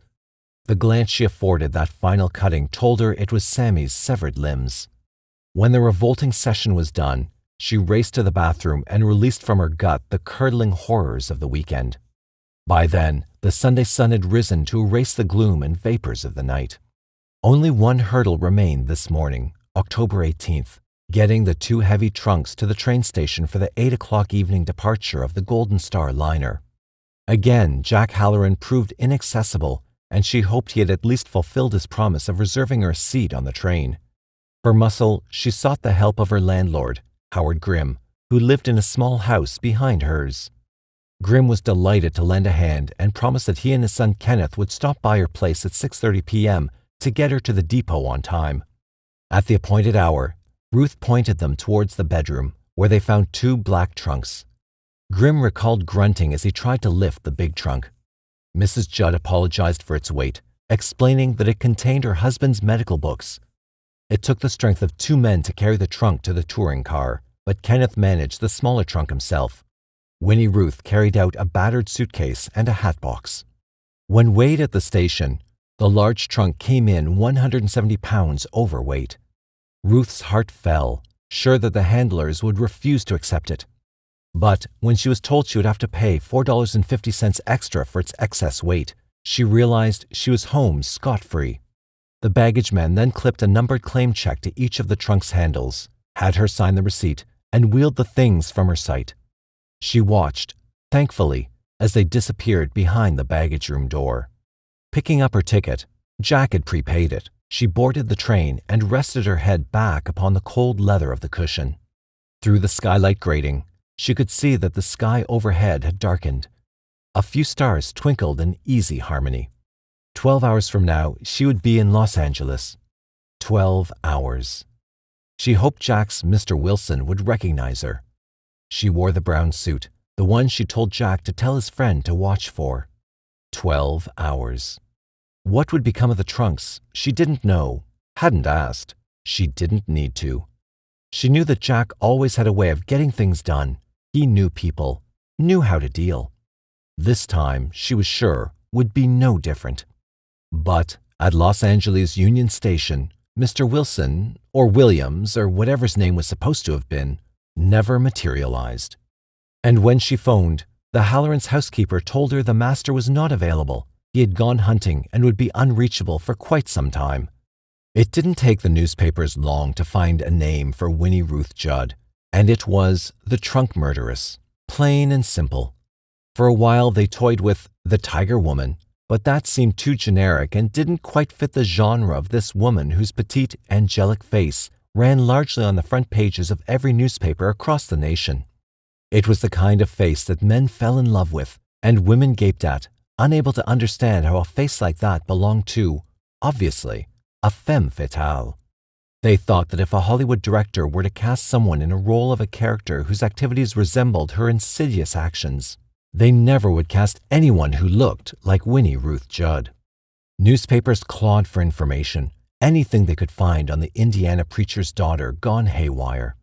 They uncovered her clothing sizes, her favorite foods, her bouts with TB, her family's first names, her marital history, even that she had a suspected boyfriend named Jack Halloran. And in the morals-conscious milieu of 1931, the fact that she may have been adulterous met with as much scorn as her alleged murder. Major gazettes offered rewards for her capture, and every columnist in every city fell upon each other for hot-button tips and the latest police findings in Phoenix and Los Angeles, the two cities currently sharing a history of the Winnie Ruth Judd crime and getaway. While Los Angeles police combed their city for Winnie, who had vanished into thin air after departing in haste from the train station, they wasted no time in tracking down her husband, Dr. Judd, and her brother, Burton McKinnell. After briefly questioning both parties, they quickly realized that neither of them, who had strong alibis for their whereabouts over the weekend, had any previous knowledge of the crime. William Judd was clearly overcome with shock and anxiety. Burton, because he had accompanied his sister to the train station to pick up the telltale luggage, had at first been labeled a solid suspect, but his explanation of how he innocently happened to be with her was quite satisfactory. Ruth had shown up on campus looking for him after her LA contact fizzled out. Knowing there was no one else to help her, he dodged his classes and drove her back to the station. It was only after they pulled out of the depot that he realized his sibling had no intention of retrieving them and was, in fact, preparing to go into hiding from the law. As they cruised through Los Angeles' lunchtime traffic, she grew more frightened. When he asked her jokingly, "Ruth, what's in that trunk, a man or a woman?" she answered quite solemnly, "I'm not going to answer any questions, and I can justify everything." She refused to talk about what had happened, her brother said, interested only in getting away. She asked me for money because she said she had to leave, and I said I think it's the best thing you can do. I wish you all the luck in the world, kid. And she left. Making him pull alongside a downtown curb, she lit from his Ford and melted into the noonday crowd. After an unparalleled manhunt, she was found on October 23rd, hiding in, of all places, a funeral parlor. When questioned, she replied, "I am Winnie Ruth Judd." Hungry, disheveled, worn, she accompanied police to the jail where reporters enveloped her. "I had to do it," she moaned. "I had to." But with the first stuttering of self-defense, the entire case turned topsy-turvy. No one, the public nor the police, expected it. When newscasters announced the killer was apprehended, America braced to meet a snarling hydra gloating over her wicked, wicked ways. Instead, they were introduced to photos in a newspaper of a wide-eyed, tearful waif in handcuffs, whose visage bespoke a blend of crucifixion and apology, and whose sobs of, "I had to do it," brought the house down. Almost from the start, America sympathized with her. All except Phoenix officialdom. Looking back, Phoenix was very much a coliseum of lions, and Winnie Ruth Judd, the hapless Christian. Awaiting her extradition back to Arizona, the town's administration turned curiously and vindictively bent on Ruth's destruction, to the point of sabotage. City authorities closed ears to debate. Belief in City Hall Phoenix was that Ruth Judd had killed her two victims in cold blood while they slept. To corroborate this, They pointed to the fact that the mattresses of both the girls' beds were missing, a finding that, when Ruth first heard it, puzzled and shocked her.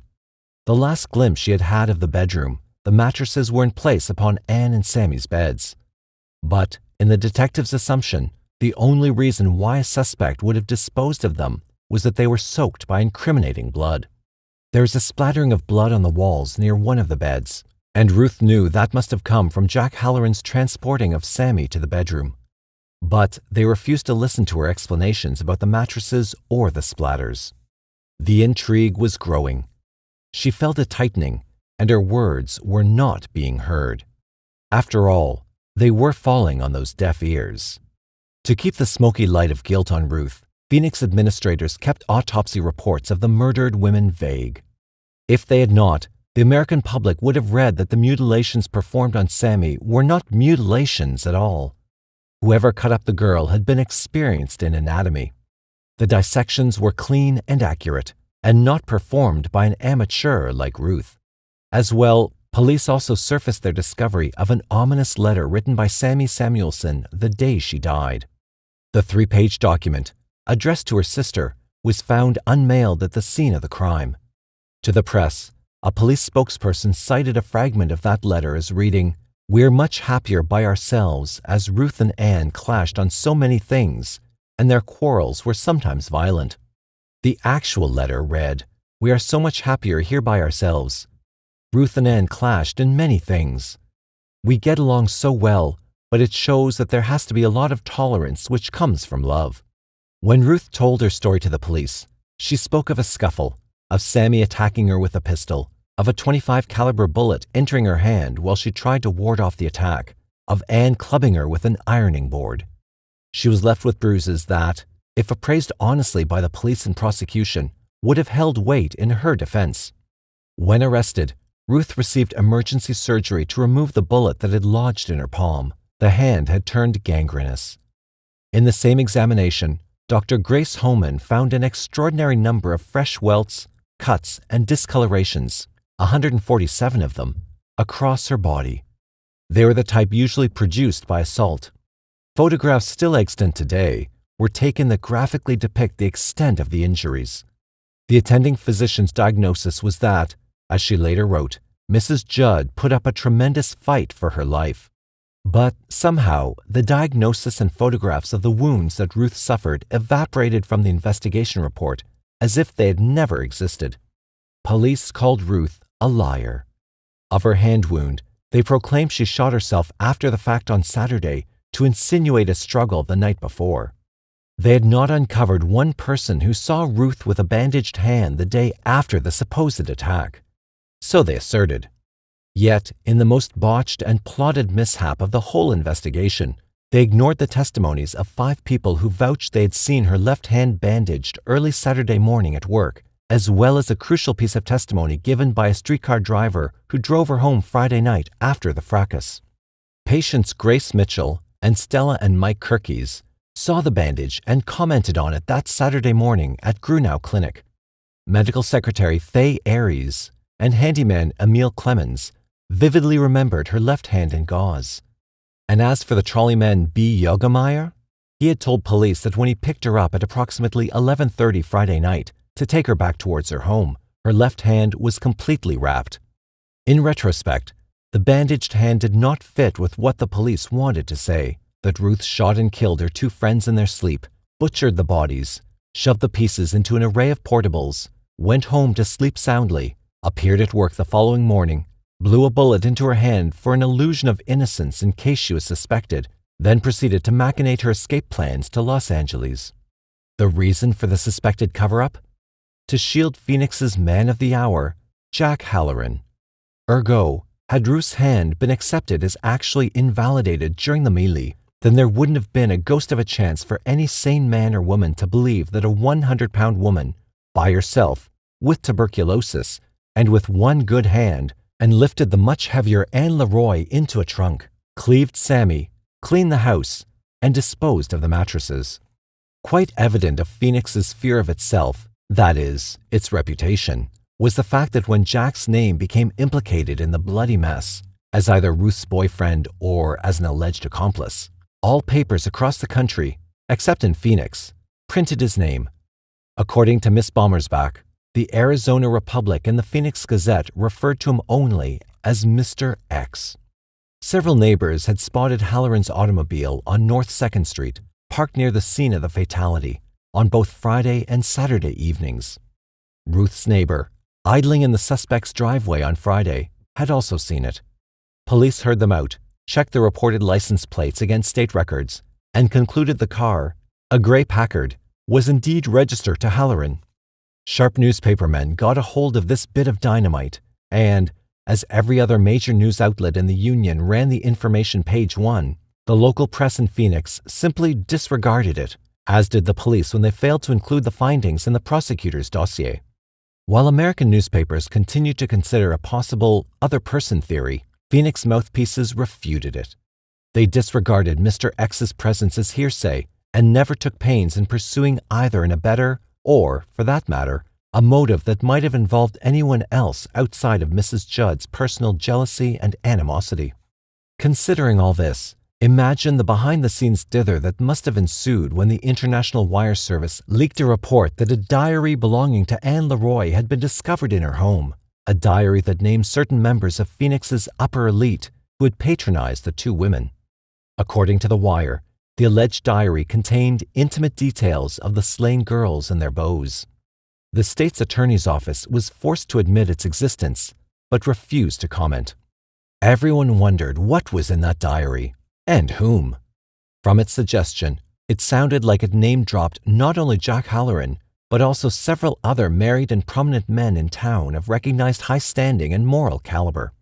Hanky was the name, and Panky was the game, wrote Don Derrida, a well-known Arizona journalist, in afterwards summing up the hypocrisy that these men led. They played the community pillar, but cracked its foundations in the interim. Respected and likable, they glossed their activities by pose and charm. But, of the general public, very few were fooled. They learned about the summer bachelors, who sent their wives and children away to the cottage every June and July so they could party with the single pert young girls who saw their chance for a job promotion, a diamond ring, a fur coat, or perhaps an advantage they could store away until they thought of something specific. Releasing Leroy's diary would have probably meant ruination for too many people, instant ejection from high seats, and an embarrassing scandal all around for Arizona. But whatever chaos ran amok among the conspirators was brief, for soon all further mention of the reputation breaker was muzzled. Prosecutors forgot it, and the diary never found its way into Ruth's trial. The dissemblers remained safe. Among the dark knights of Phoenix, there was one who wore shining armor and meant it. Sheriff John McFadden believed that there was much more to the story than the local yokels were being fed. From Ruth's incarceration through her trial and afterwards, he would prove to be Winnie Ruth Judd's greatest ally and lifesaver. What set McFadden on his course were the autopsy pictures of Sammy Samuelson's cut-up body. Helen McFadden, the sheriff's daughter, recalls that in viewing the photographs, her dad came to the conclusion that the dismemberment had to be done by a professional, a surgeon or a doctor. He said Ruth was incapable of doing it. Ruth had remembered that Jack Halloran had told her Sammy was operated on. She assumed he was telling her, in the most polite way, that he disjointed her carcass.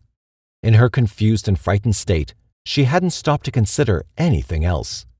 Unless autopsy prints lie, which of course they don't, Halloran could not have performed such a neat, clean job as illustrated.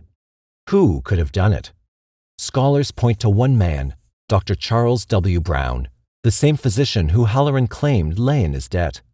One theory is that Halloran, who had earlier tried to reach Brown to remove Ruth's bullet, may have at last found him after he brought Ruth home. The two men very likely returned to the death house on North 2nd Street, where the intimidated Brown conducted the dissection. Not long after Ruth was incarcerated at Arizona State Prison, the warden heard from the guards that a man calling himself Dr. Brown, drunk and disorderly, had wobbled into the front office insisting to see Winnie Ruth Judd. When they asked why, he blurted, "Because I am the only man alive who knows the truth." Before they could quiz him further, he hot-footed. A few days later, he died. The coroner pronounced it a coronary, but many believe he had committed suicide. Sheriff McFadden's initial suspicions were becoming concrete as incidences such as these prevailed. The lawman's real contribution, however, will be discussed later, but it adds to the story now to mention that, during his independent investigations, he was proving a source of worry to someone. Says Helen of her father, he was getting telephone threats that something would happen to his family if he didn't back off. McFadden would have had a confederate had Hugh Ennis worn a badge in 1931. Ennis, a 22-year veteran with the Phoenix Police Force, was not a professional lawman during the Judd trial, but joined the muster roll later, working in the homicide, vice, and narcotics departments. The force that he knew was nothing like the politically run group of the 30s. He's proud to have been a member of what he considers an honest, hard-working, and intelligent organization. He retired as a captain in 1981. However, he openly condemns the botched and suspicious way the Winnie Ruth Judd investigation was handled by his predecessors. So much smacks of exactly what it probably was, political interference, he told Jana Bommersbach when she interviewed him for her exposé, The Trunk Murderess, early in the 1990s. Ennis has studied the case for years. He's read the original police reports and has gone over everything relating to the case that he could get his hands on, published and non.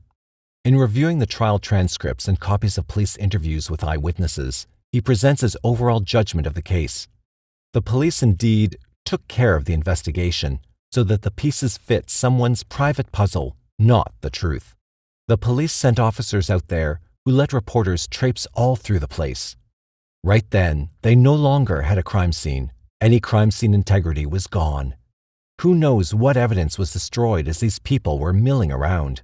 Who knows what was moved or taken away? Who knows what fingerprints were wiped out? The police clearly acted like this was a small hick town the way they handled this case.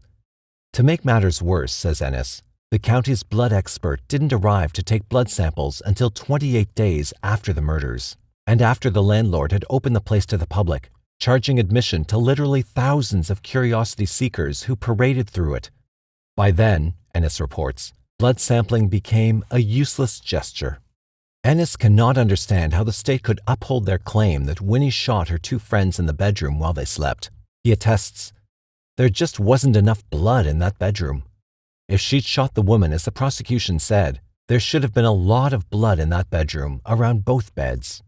You don't kill somebody, especially shooting them in the head, without a lot of blood. The lack of blood in the bedroom alone shows the state's theory was wrong. So, where and how were those girls killed? Ennis continues. And why would Ruth Judd make up a story where she admits shooting them, but puts the shooting in the wrong place? What did she have to gain? If she was there, she's got to know what the physical evidence shows. Why didn't she say the fight happened in the bedroom if that's the only place she knows the blood will show up? It doesn't make any sense that she'd insist the girls died in the kitchen, unless that's what she remembered. Those are the questions the police should have been asking, but they weren't. His views on the disappearing mattresses were plain and simple. There was either something on the mattresses the perpetrator didn't want to be seen, or the mattresses didn't fit the state's case. If there was no blood on them, how do you explain a scenario where the girls were shot in their beds?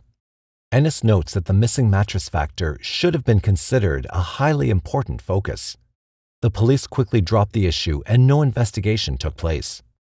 A conscientious police force would have recognized the value of those mattresses as evidence, and a hunt to find them would have been mandated. One more point. Why would Ruth Judd conceal the bloody mattresses, yet leave blood across the walls that the police claimed was there? Proving a defendant's premeditation of his or her criminal activity is a vital part of a prosecutor's job. But, again, the state failed in that area. To show premeditation, you have to show where the gun was that night. If she came over to kill them, they had to show she brought it with her. They didn't do that. My guess is they didn't because they couldn't explain where the gun was. There were never any tests done to see if she'd ever fired a gun, a dermal nitrate test. It can even tell what kind of gun was fired.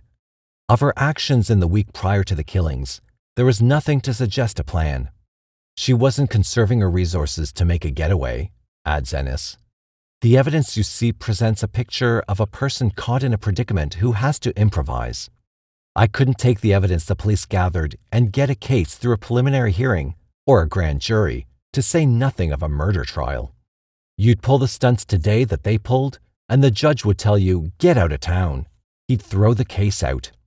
Jury selection for the long-awaited trial of Winnie Ruth Judd commenced on January 19, 1932, at the Maricopa County Courthouse in downtown Phoenix. Both the defense and the prosecution were very particular whom they selected to sit on the panel. The high-profile nature of the murders had generated distinct opinions by everyone in the county, and worries of a mistrial over a slip of a tongue or a nuance of bigotry were very real. The state chose to try her for the death of Anne Leroy only, to be followed with a separate trial for Sammy Samuelson afterward. The second would never occur due to subsequent events. Presiding over the 3-week Leroy murder trial, an event in itself that condemned Winnie Ruth Judd in a comparatively unsensational manner, was Judge Howard Speakman, who, as a former state prosecutor and defender, had queued up a brilliant career. Popular county attorney Lloyd Dogie Andrews headed the case for the state. Ruth had a combination of 3 lawyers, directed by well-known criminal attorney Paul Shenek. But none of these, even Shenek, was effective on her behalf. Less being more, they acted to surrender her to guilt before the trial began, more concerned with pleading insanity than exonerating her. The most anticipated event of the trial, the testimony proffered by the defendant herself, surprisingly and sadly never happened. That Ruth was not called to the stand disappointed Americans. Reporters in the courtroom described how she sat at the counsel's table, day after day, wringing her handkerchief, tugging at her bandage, pathetic in character, miserable by accusation, silent and dismal throughout. Much of the nation, in commenting on the suspicious nature of her being kept under wraps, so to speak, questioned her lawyer's abilities and the basic honesty of the ritual. Jury foreman Scott Thompson later revealed that much of the evidence laid forth against Winnie Ruth Judd was hard to understand because, he felt, it was presented by the prosecution in a confusing and illogical manner. The defense did next to nothing to contradict the prosecution nor clarify said testimony. Scott wasn't alone in his opinions. In researching the evidence on their own after the trial had ended, Thompson and other jurors were alarmed to find that certain important elements of the case, elements instrumental in helping them formulate their verdict, were not satisfactorily explained. Much seemed twisted to shape a particular conclusion. One of these concerned the mattresses supposedly removed from the girl's bedroom. The juror claims that he and his peers were led to believe that a mattress found in the alley parallel to the murder scene was definitely proven to be one of the victim's mattresses and was definitely blood-soaked. Neither proved true. Prosecutors stood their ground on accusing Mrs. Judd of having killed in a jealous rage. To support the motive of jealousy born from illicit love, they conjured up only 2 hazy witnesses, one that claimed Ruth was at one time angry at Sammy for trying to steal Jack, and another who spoke of seeing Ruth and Jack kissing and cuddling. Neither had heard her state words of violence, nor of revenge, nor of anything pertaining to a murder to come. And yet, by dropping from the jury all evidence that would have given another side to the story of Winnie Ruth Judd's relationship with the girls, or her last night in their company, they convinced it that the defendant was guilty. Defense counselors wavered, unarmed because they hadn't done their homework, then withered under the duress of a kangaroo court they assumed, going in, couldn't be beaten. Mrs. Kate Kunz, whose husband sat on the jury and who watched the trial proceedings daily, came away from the trial with 2 major impressions about what had happened, writes Jana Bommersbach in The Trunk Murderess. 1, that Ruth Judd was guilty of shooting the girls, and 2, that there was no question she had helped somewhere along the way. We never understood why Jack Halloran was never called, Mrs. Kunz remembers. His name was brought up so often in the case. He was sworn in, but he was never called to the stand. The jury reached its final verdict on the afternoon of February the 8th, 1932. She was pronounced guilty, and before the session ended, they elected that she should hang by the neck. Winnie Ruth Judd was placed on death row at the Arizona State Prison at Florence. Over the next several months, an appeals court juggled a verdict, her proponents wanting a mistrial. But eventually, the court reached its decision, It upheld the original verdict and punishment. Ruth was sentenced to die on February 17, 1933. Sheriff John R. McFadden was not content with the jury's verdict. After the trial, he convinced Ruth to talk, to tell her side of the story, an opportunity she shamefully had not been given in court. As head of the jail where she was brought when extradited back from Los Angeles, he had heard her initial self-defense story the night she was brought in, a story so simple yet blown out of proportion and rebuilt in the meantime by others. Over the months as she'd sat in his cells, he and his wife often visited her, extending her kindness, listening to her informally describe that bloody evening of October 16, 1931. On his own, McFadden had investigated elements of the crime, and from the sidelines, he watched those elements disregarded by the state, and his conscience bothered him. He felt that he needed to do something to save the accused from the burning stake. He made a last-ditch effort to, metaphorically, douse the fires the witch hunters had ignited. In the shadow of the gallows, her execution less than 2 months away, Ruth was brought from her cell at the state prison and placed at a table among several witnesses whom McFadden had gathered to listen to her. His aim was to bring the transcript to the grand jury to force a fresh hearing.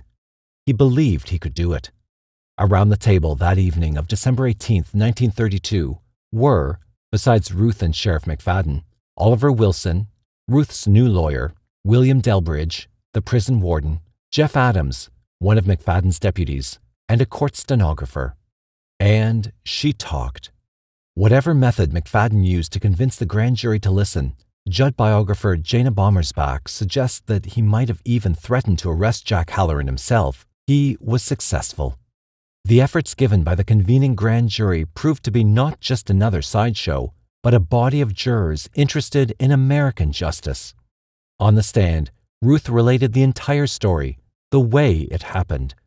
The argument, the fight, the attack on her person, the gunshots, the deaths, Jack Halloran's admitted operation on Sammy Samuelson, her flight to Los Angeles, funded by Halloran.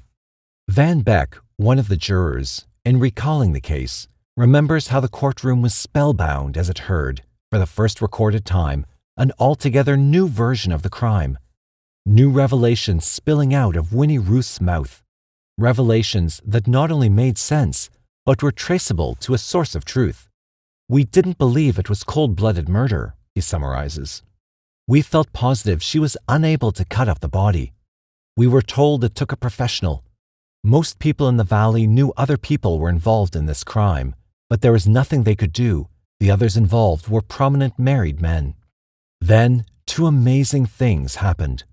Not only did the grand jury request that the parole board commute her death sentence to life imprisonment, it was manslaughter, it said, not premeditated murder, but it also attempted to lighten Ruth's term further by bringing in someone who could support her story.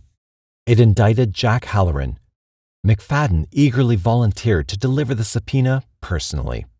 The parole board chose not to make a decision concerning Ruth's death sentence until it heard the results of the Halloran hearing, although it postponed the execution to Friday, April 14th. In mid-January, Happy Jack appeared in court to a tremendous popping of flashbulbs and scratch of scores of reporters' cartridge pens, recording everything from his expression to the flashy necktie he wore. On the stand, Ruth retold the story of Jack's abetting, but this time, she often lost herself to hysteria when she saw her former lover's sneers. His presence in the courtroom was lethal, and his intimidating manner was not discouraged by the court. During testimony, the defendant would begin crying hysterically and, instead of answering questions, would rush off into a string of epithets. The horrors she was reliving were aggravated by the appearance of the victor who gazed at her in triumph. The proceedings showed the system had little sympathy for Ruth. Again, after hearing her testimony, frenzied maybe but considerable nonetheless, it freed Jack of all involvement in the case. Judgment, said the court, was based on the fact that the woman's eccentric manner and personal involvement with her one-time lover spoke of a personal vendetta. No one ventured further investigation, nor was Jack brought to the stand. His lawyers spoke for him, and on January 24th, Happy Jack sauntered out, never to be pulled back into this mess again. Ruth returned to death row to die. But the final hearing had not been a total waste, for it spurred public sentiment like never before, especially in Arizona. The public simply believed she was innocent. McFadden had stirred the nation's, and in particularly the state's, conscience. Local newspapers began asking questions. The largest paper in Arizona, the Republic, headlined McFadden's doubts. The new warden of Arizona State Prison, A.G. Walker, intervened. Probably not without a reassuring wink from the governor, says Bommersbach, and pleaded for an insanity hearing for his prisoner. It would mean, most likely, a life-term stay at an institution, but it was better than watching the lady being executed. There's good reason to believe that Judd has become insane after the delivery to the superintendent of the Arizona State Prison, Walker wrote to the Parole Commission. If the McFadden-Walker faction was suddenly pulling strings, at least they had learned that to beat a game, one has to play as rough as the opponent. As if to get this business over with, Arizona's reputation and its judicial system were on the firing line. The state agreed to a sanity hearing, which convened almost overnight in Pinal County Courthouse near the prison. It opened on April 14th, the day Ruth would have died. About the hour she had been destined to enter the execution chamber, she instead shuffled into the county's courthouse. This time, Ruth's newly appointed defense team maneuvered well. One of them was a young, brilliant attorney named Tom Fulbright, who would go on to become one of the state's most honored and honest jurists. What happened over the next 10 days was, speculatively, much of a stage show rehearsed by the good guys. Their efforts may have been affected, on the surface, for the benefit of the governor, but they were most assuredly done for the woman, Winnie Ruth Judd. The sanity hearing began. Winnie laughed uproariously, clapped her hands, and at one time rose up and said to the jury, "They're all gangsters." J. Robert Nash explains the theatricals in Bloodletters and Bad Men. Another time, she said loudly to her husband, William C. Judd, "Let me throw myself out that window." In desperation, Winnie's mother took the stand to state that insanity ran through her family like a wild river. Then, Winnie's father rattled off numerous loonies in his family tree. Eventually, the defendant was pulled from the courtroom, but, as Nash replies, Winnie won. On April 24, 1933, Ruth returned to Phoenix. Her new home was located at the corner of Van Buren and 24th Streets. The whitewashed, stucco edifice locals called the Looney House, but to be correct, it was the Arizona State Mental Hospital. The Arizona State Mental Hospital, like most institutions of that nature in the first half of the 20th century, lacked proper facilities and offered little guidance. Hot, understaffed, short in benevolence but long on razor-strap discipline, these types of places were more bedlam than TLC. The establishment in Phoenix to which Winnie Ruth Judd was commuted was the most overcrowded in the country. Ruth found herself alive, true, but thrust into a world of abstracts, a place she could not understand. They said she was crazy. She often wondered herself if perhaps she was. But then, how come she was sane enough to sense the insanity of her situation? By now, having been yanked by fate to all corners of hysteria, she learned to accept small gifts of luck. She coped and made the best of her new home. Ruth became the unofficial beautician for many of the women patients, fixing them up for the occasional dances that the hospital sponsored for the inmates. Her work was so good that the nurses began visiting her, glad to pay her the small remuneration she charged. An aide at the asylum, Anne Kime, remembers Ruth distinctly. She was more like a member of the staff than a patient. She worked unusually hard, did more for that hospital than any 2 or 3 people. She wasn't crazy either. She was sane as anyone. Only one thing, Kime remembers, would drive Ruth over the edge, something very understandable considering all she'd been through. Jack Halloran would often show up at the dances, she said, merely to sneer and laugh real nasty at her, and she'd just go to pieces. The provoker was eventually banned from the grounds. Harry Whitmer, the institution's business manager during the 1940s, who came to know Ruth Judd well, became convinced of 2 things. As for being insane, no.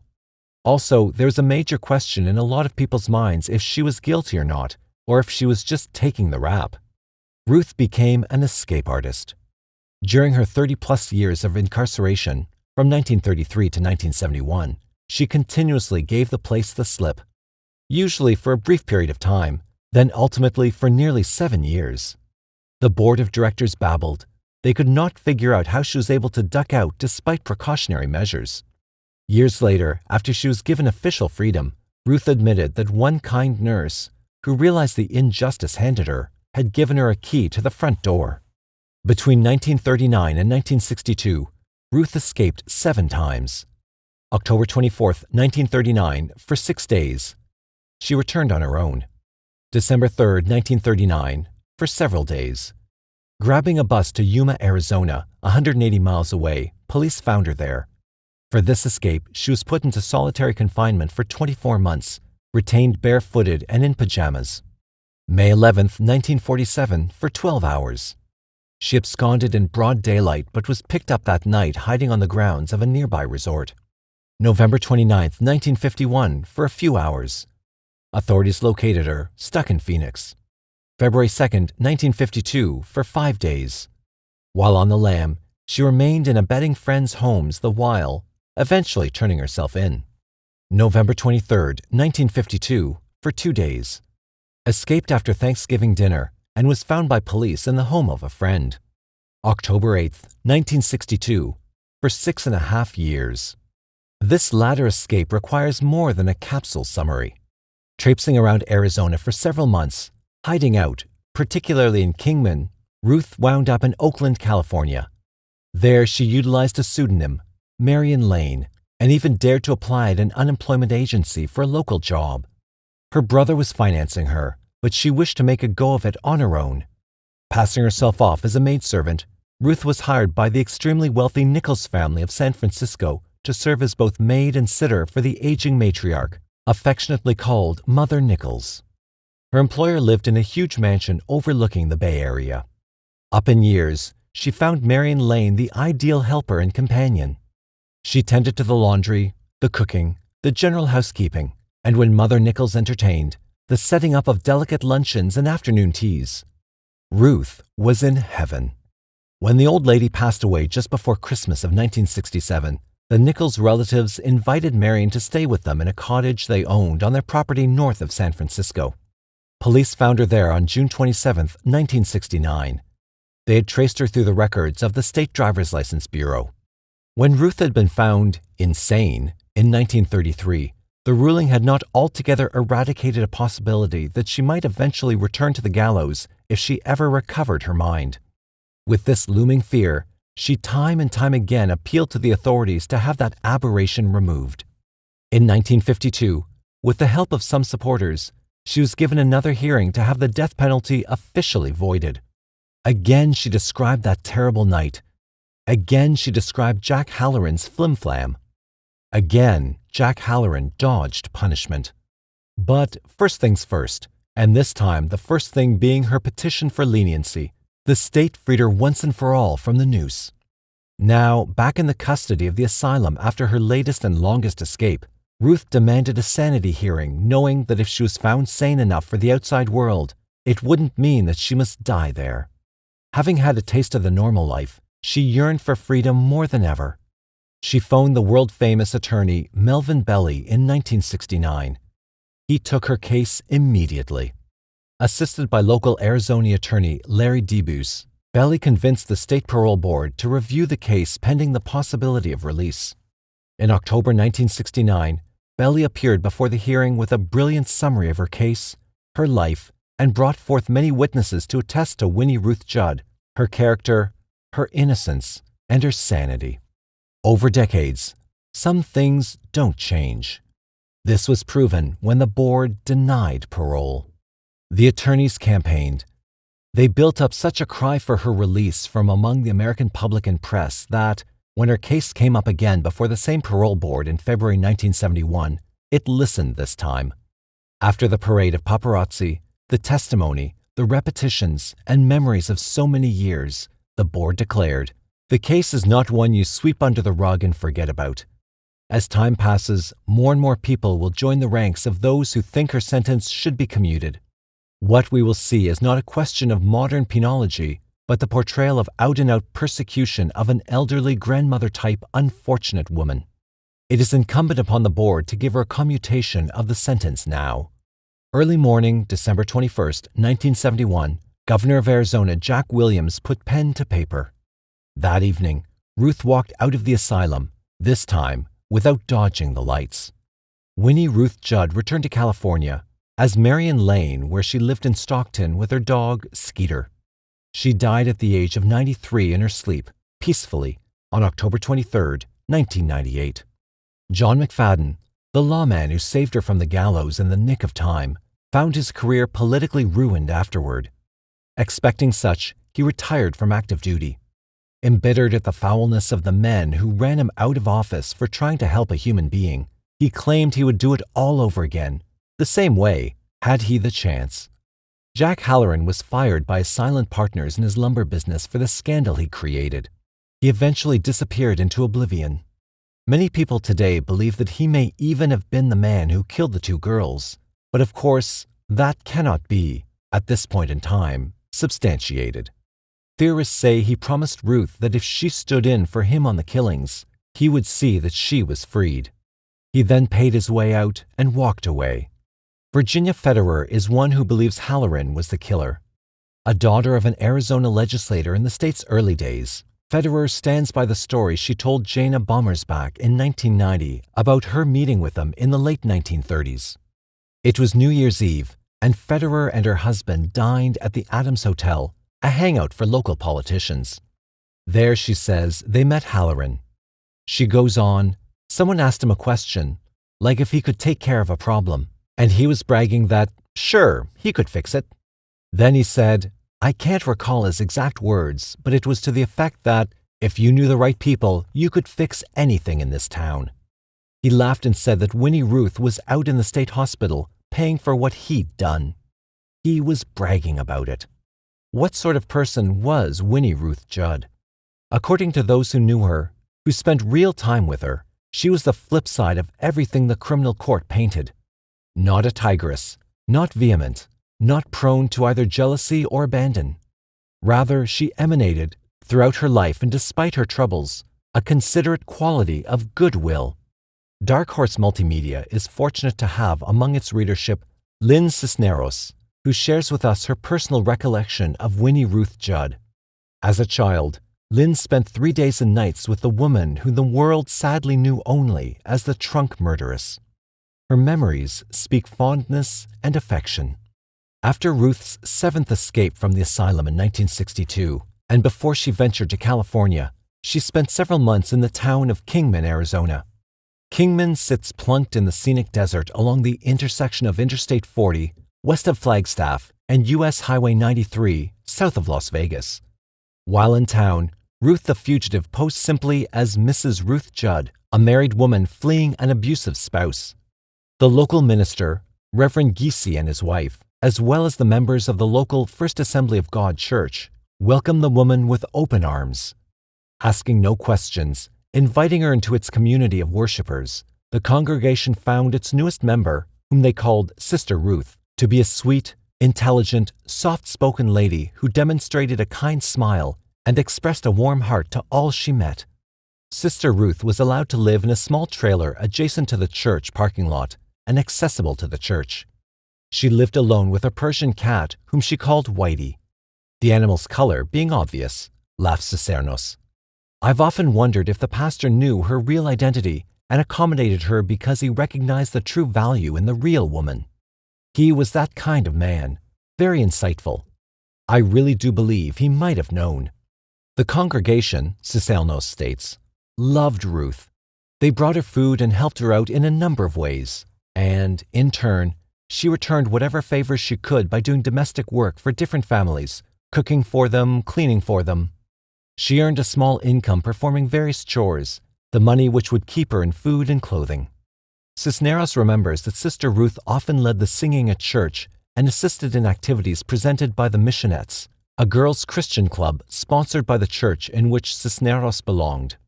To a child my age, I was 11 years old at the time, Sister Ruth was a curiosity.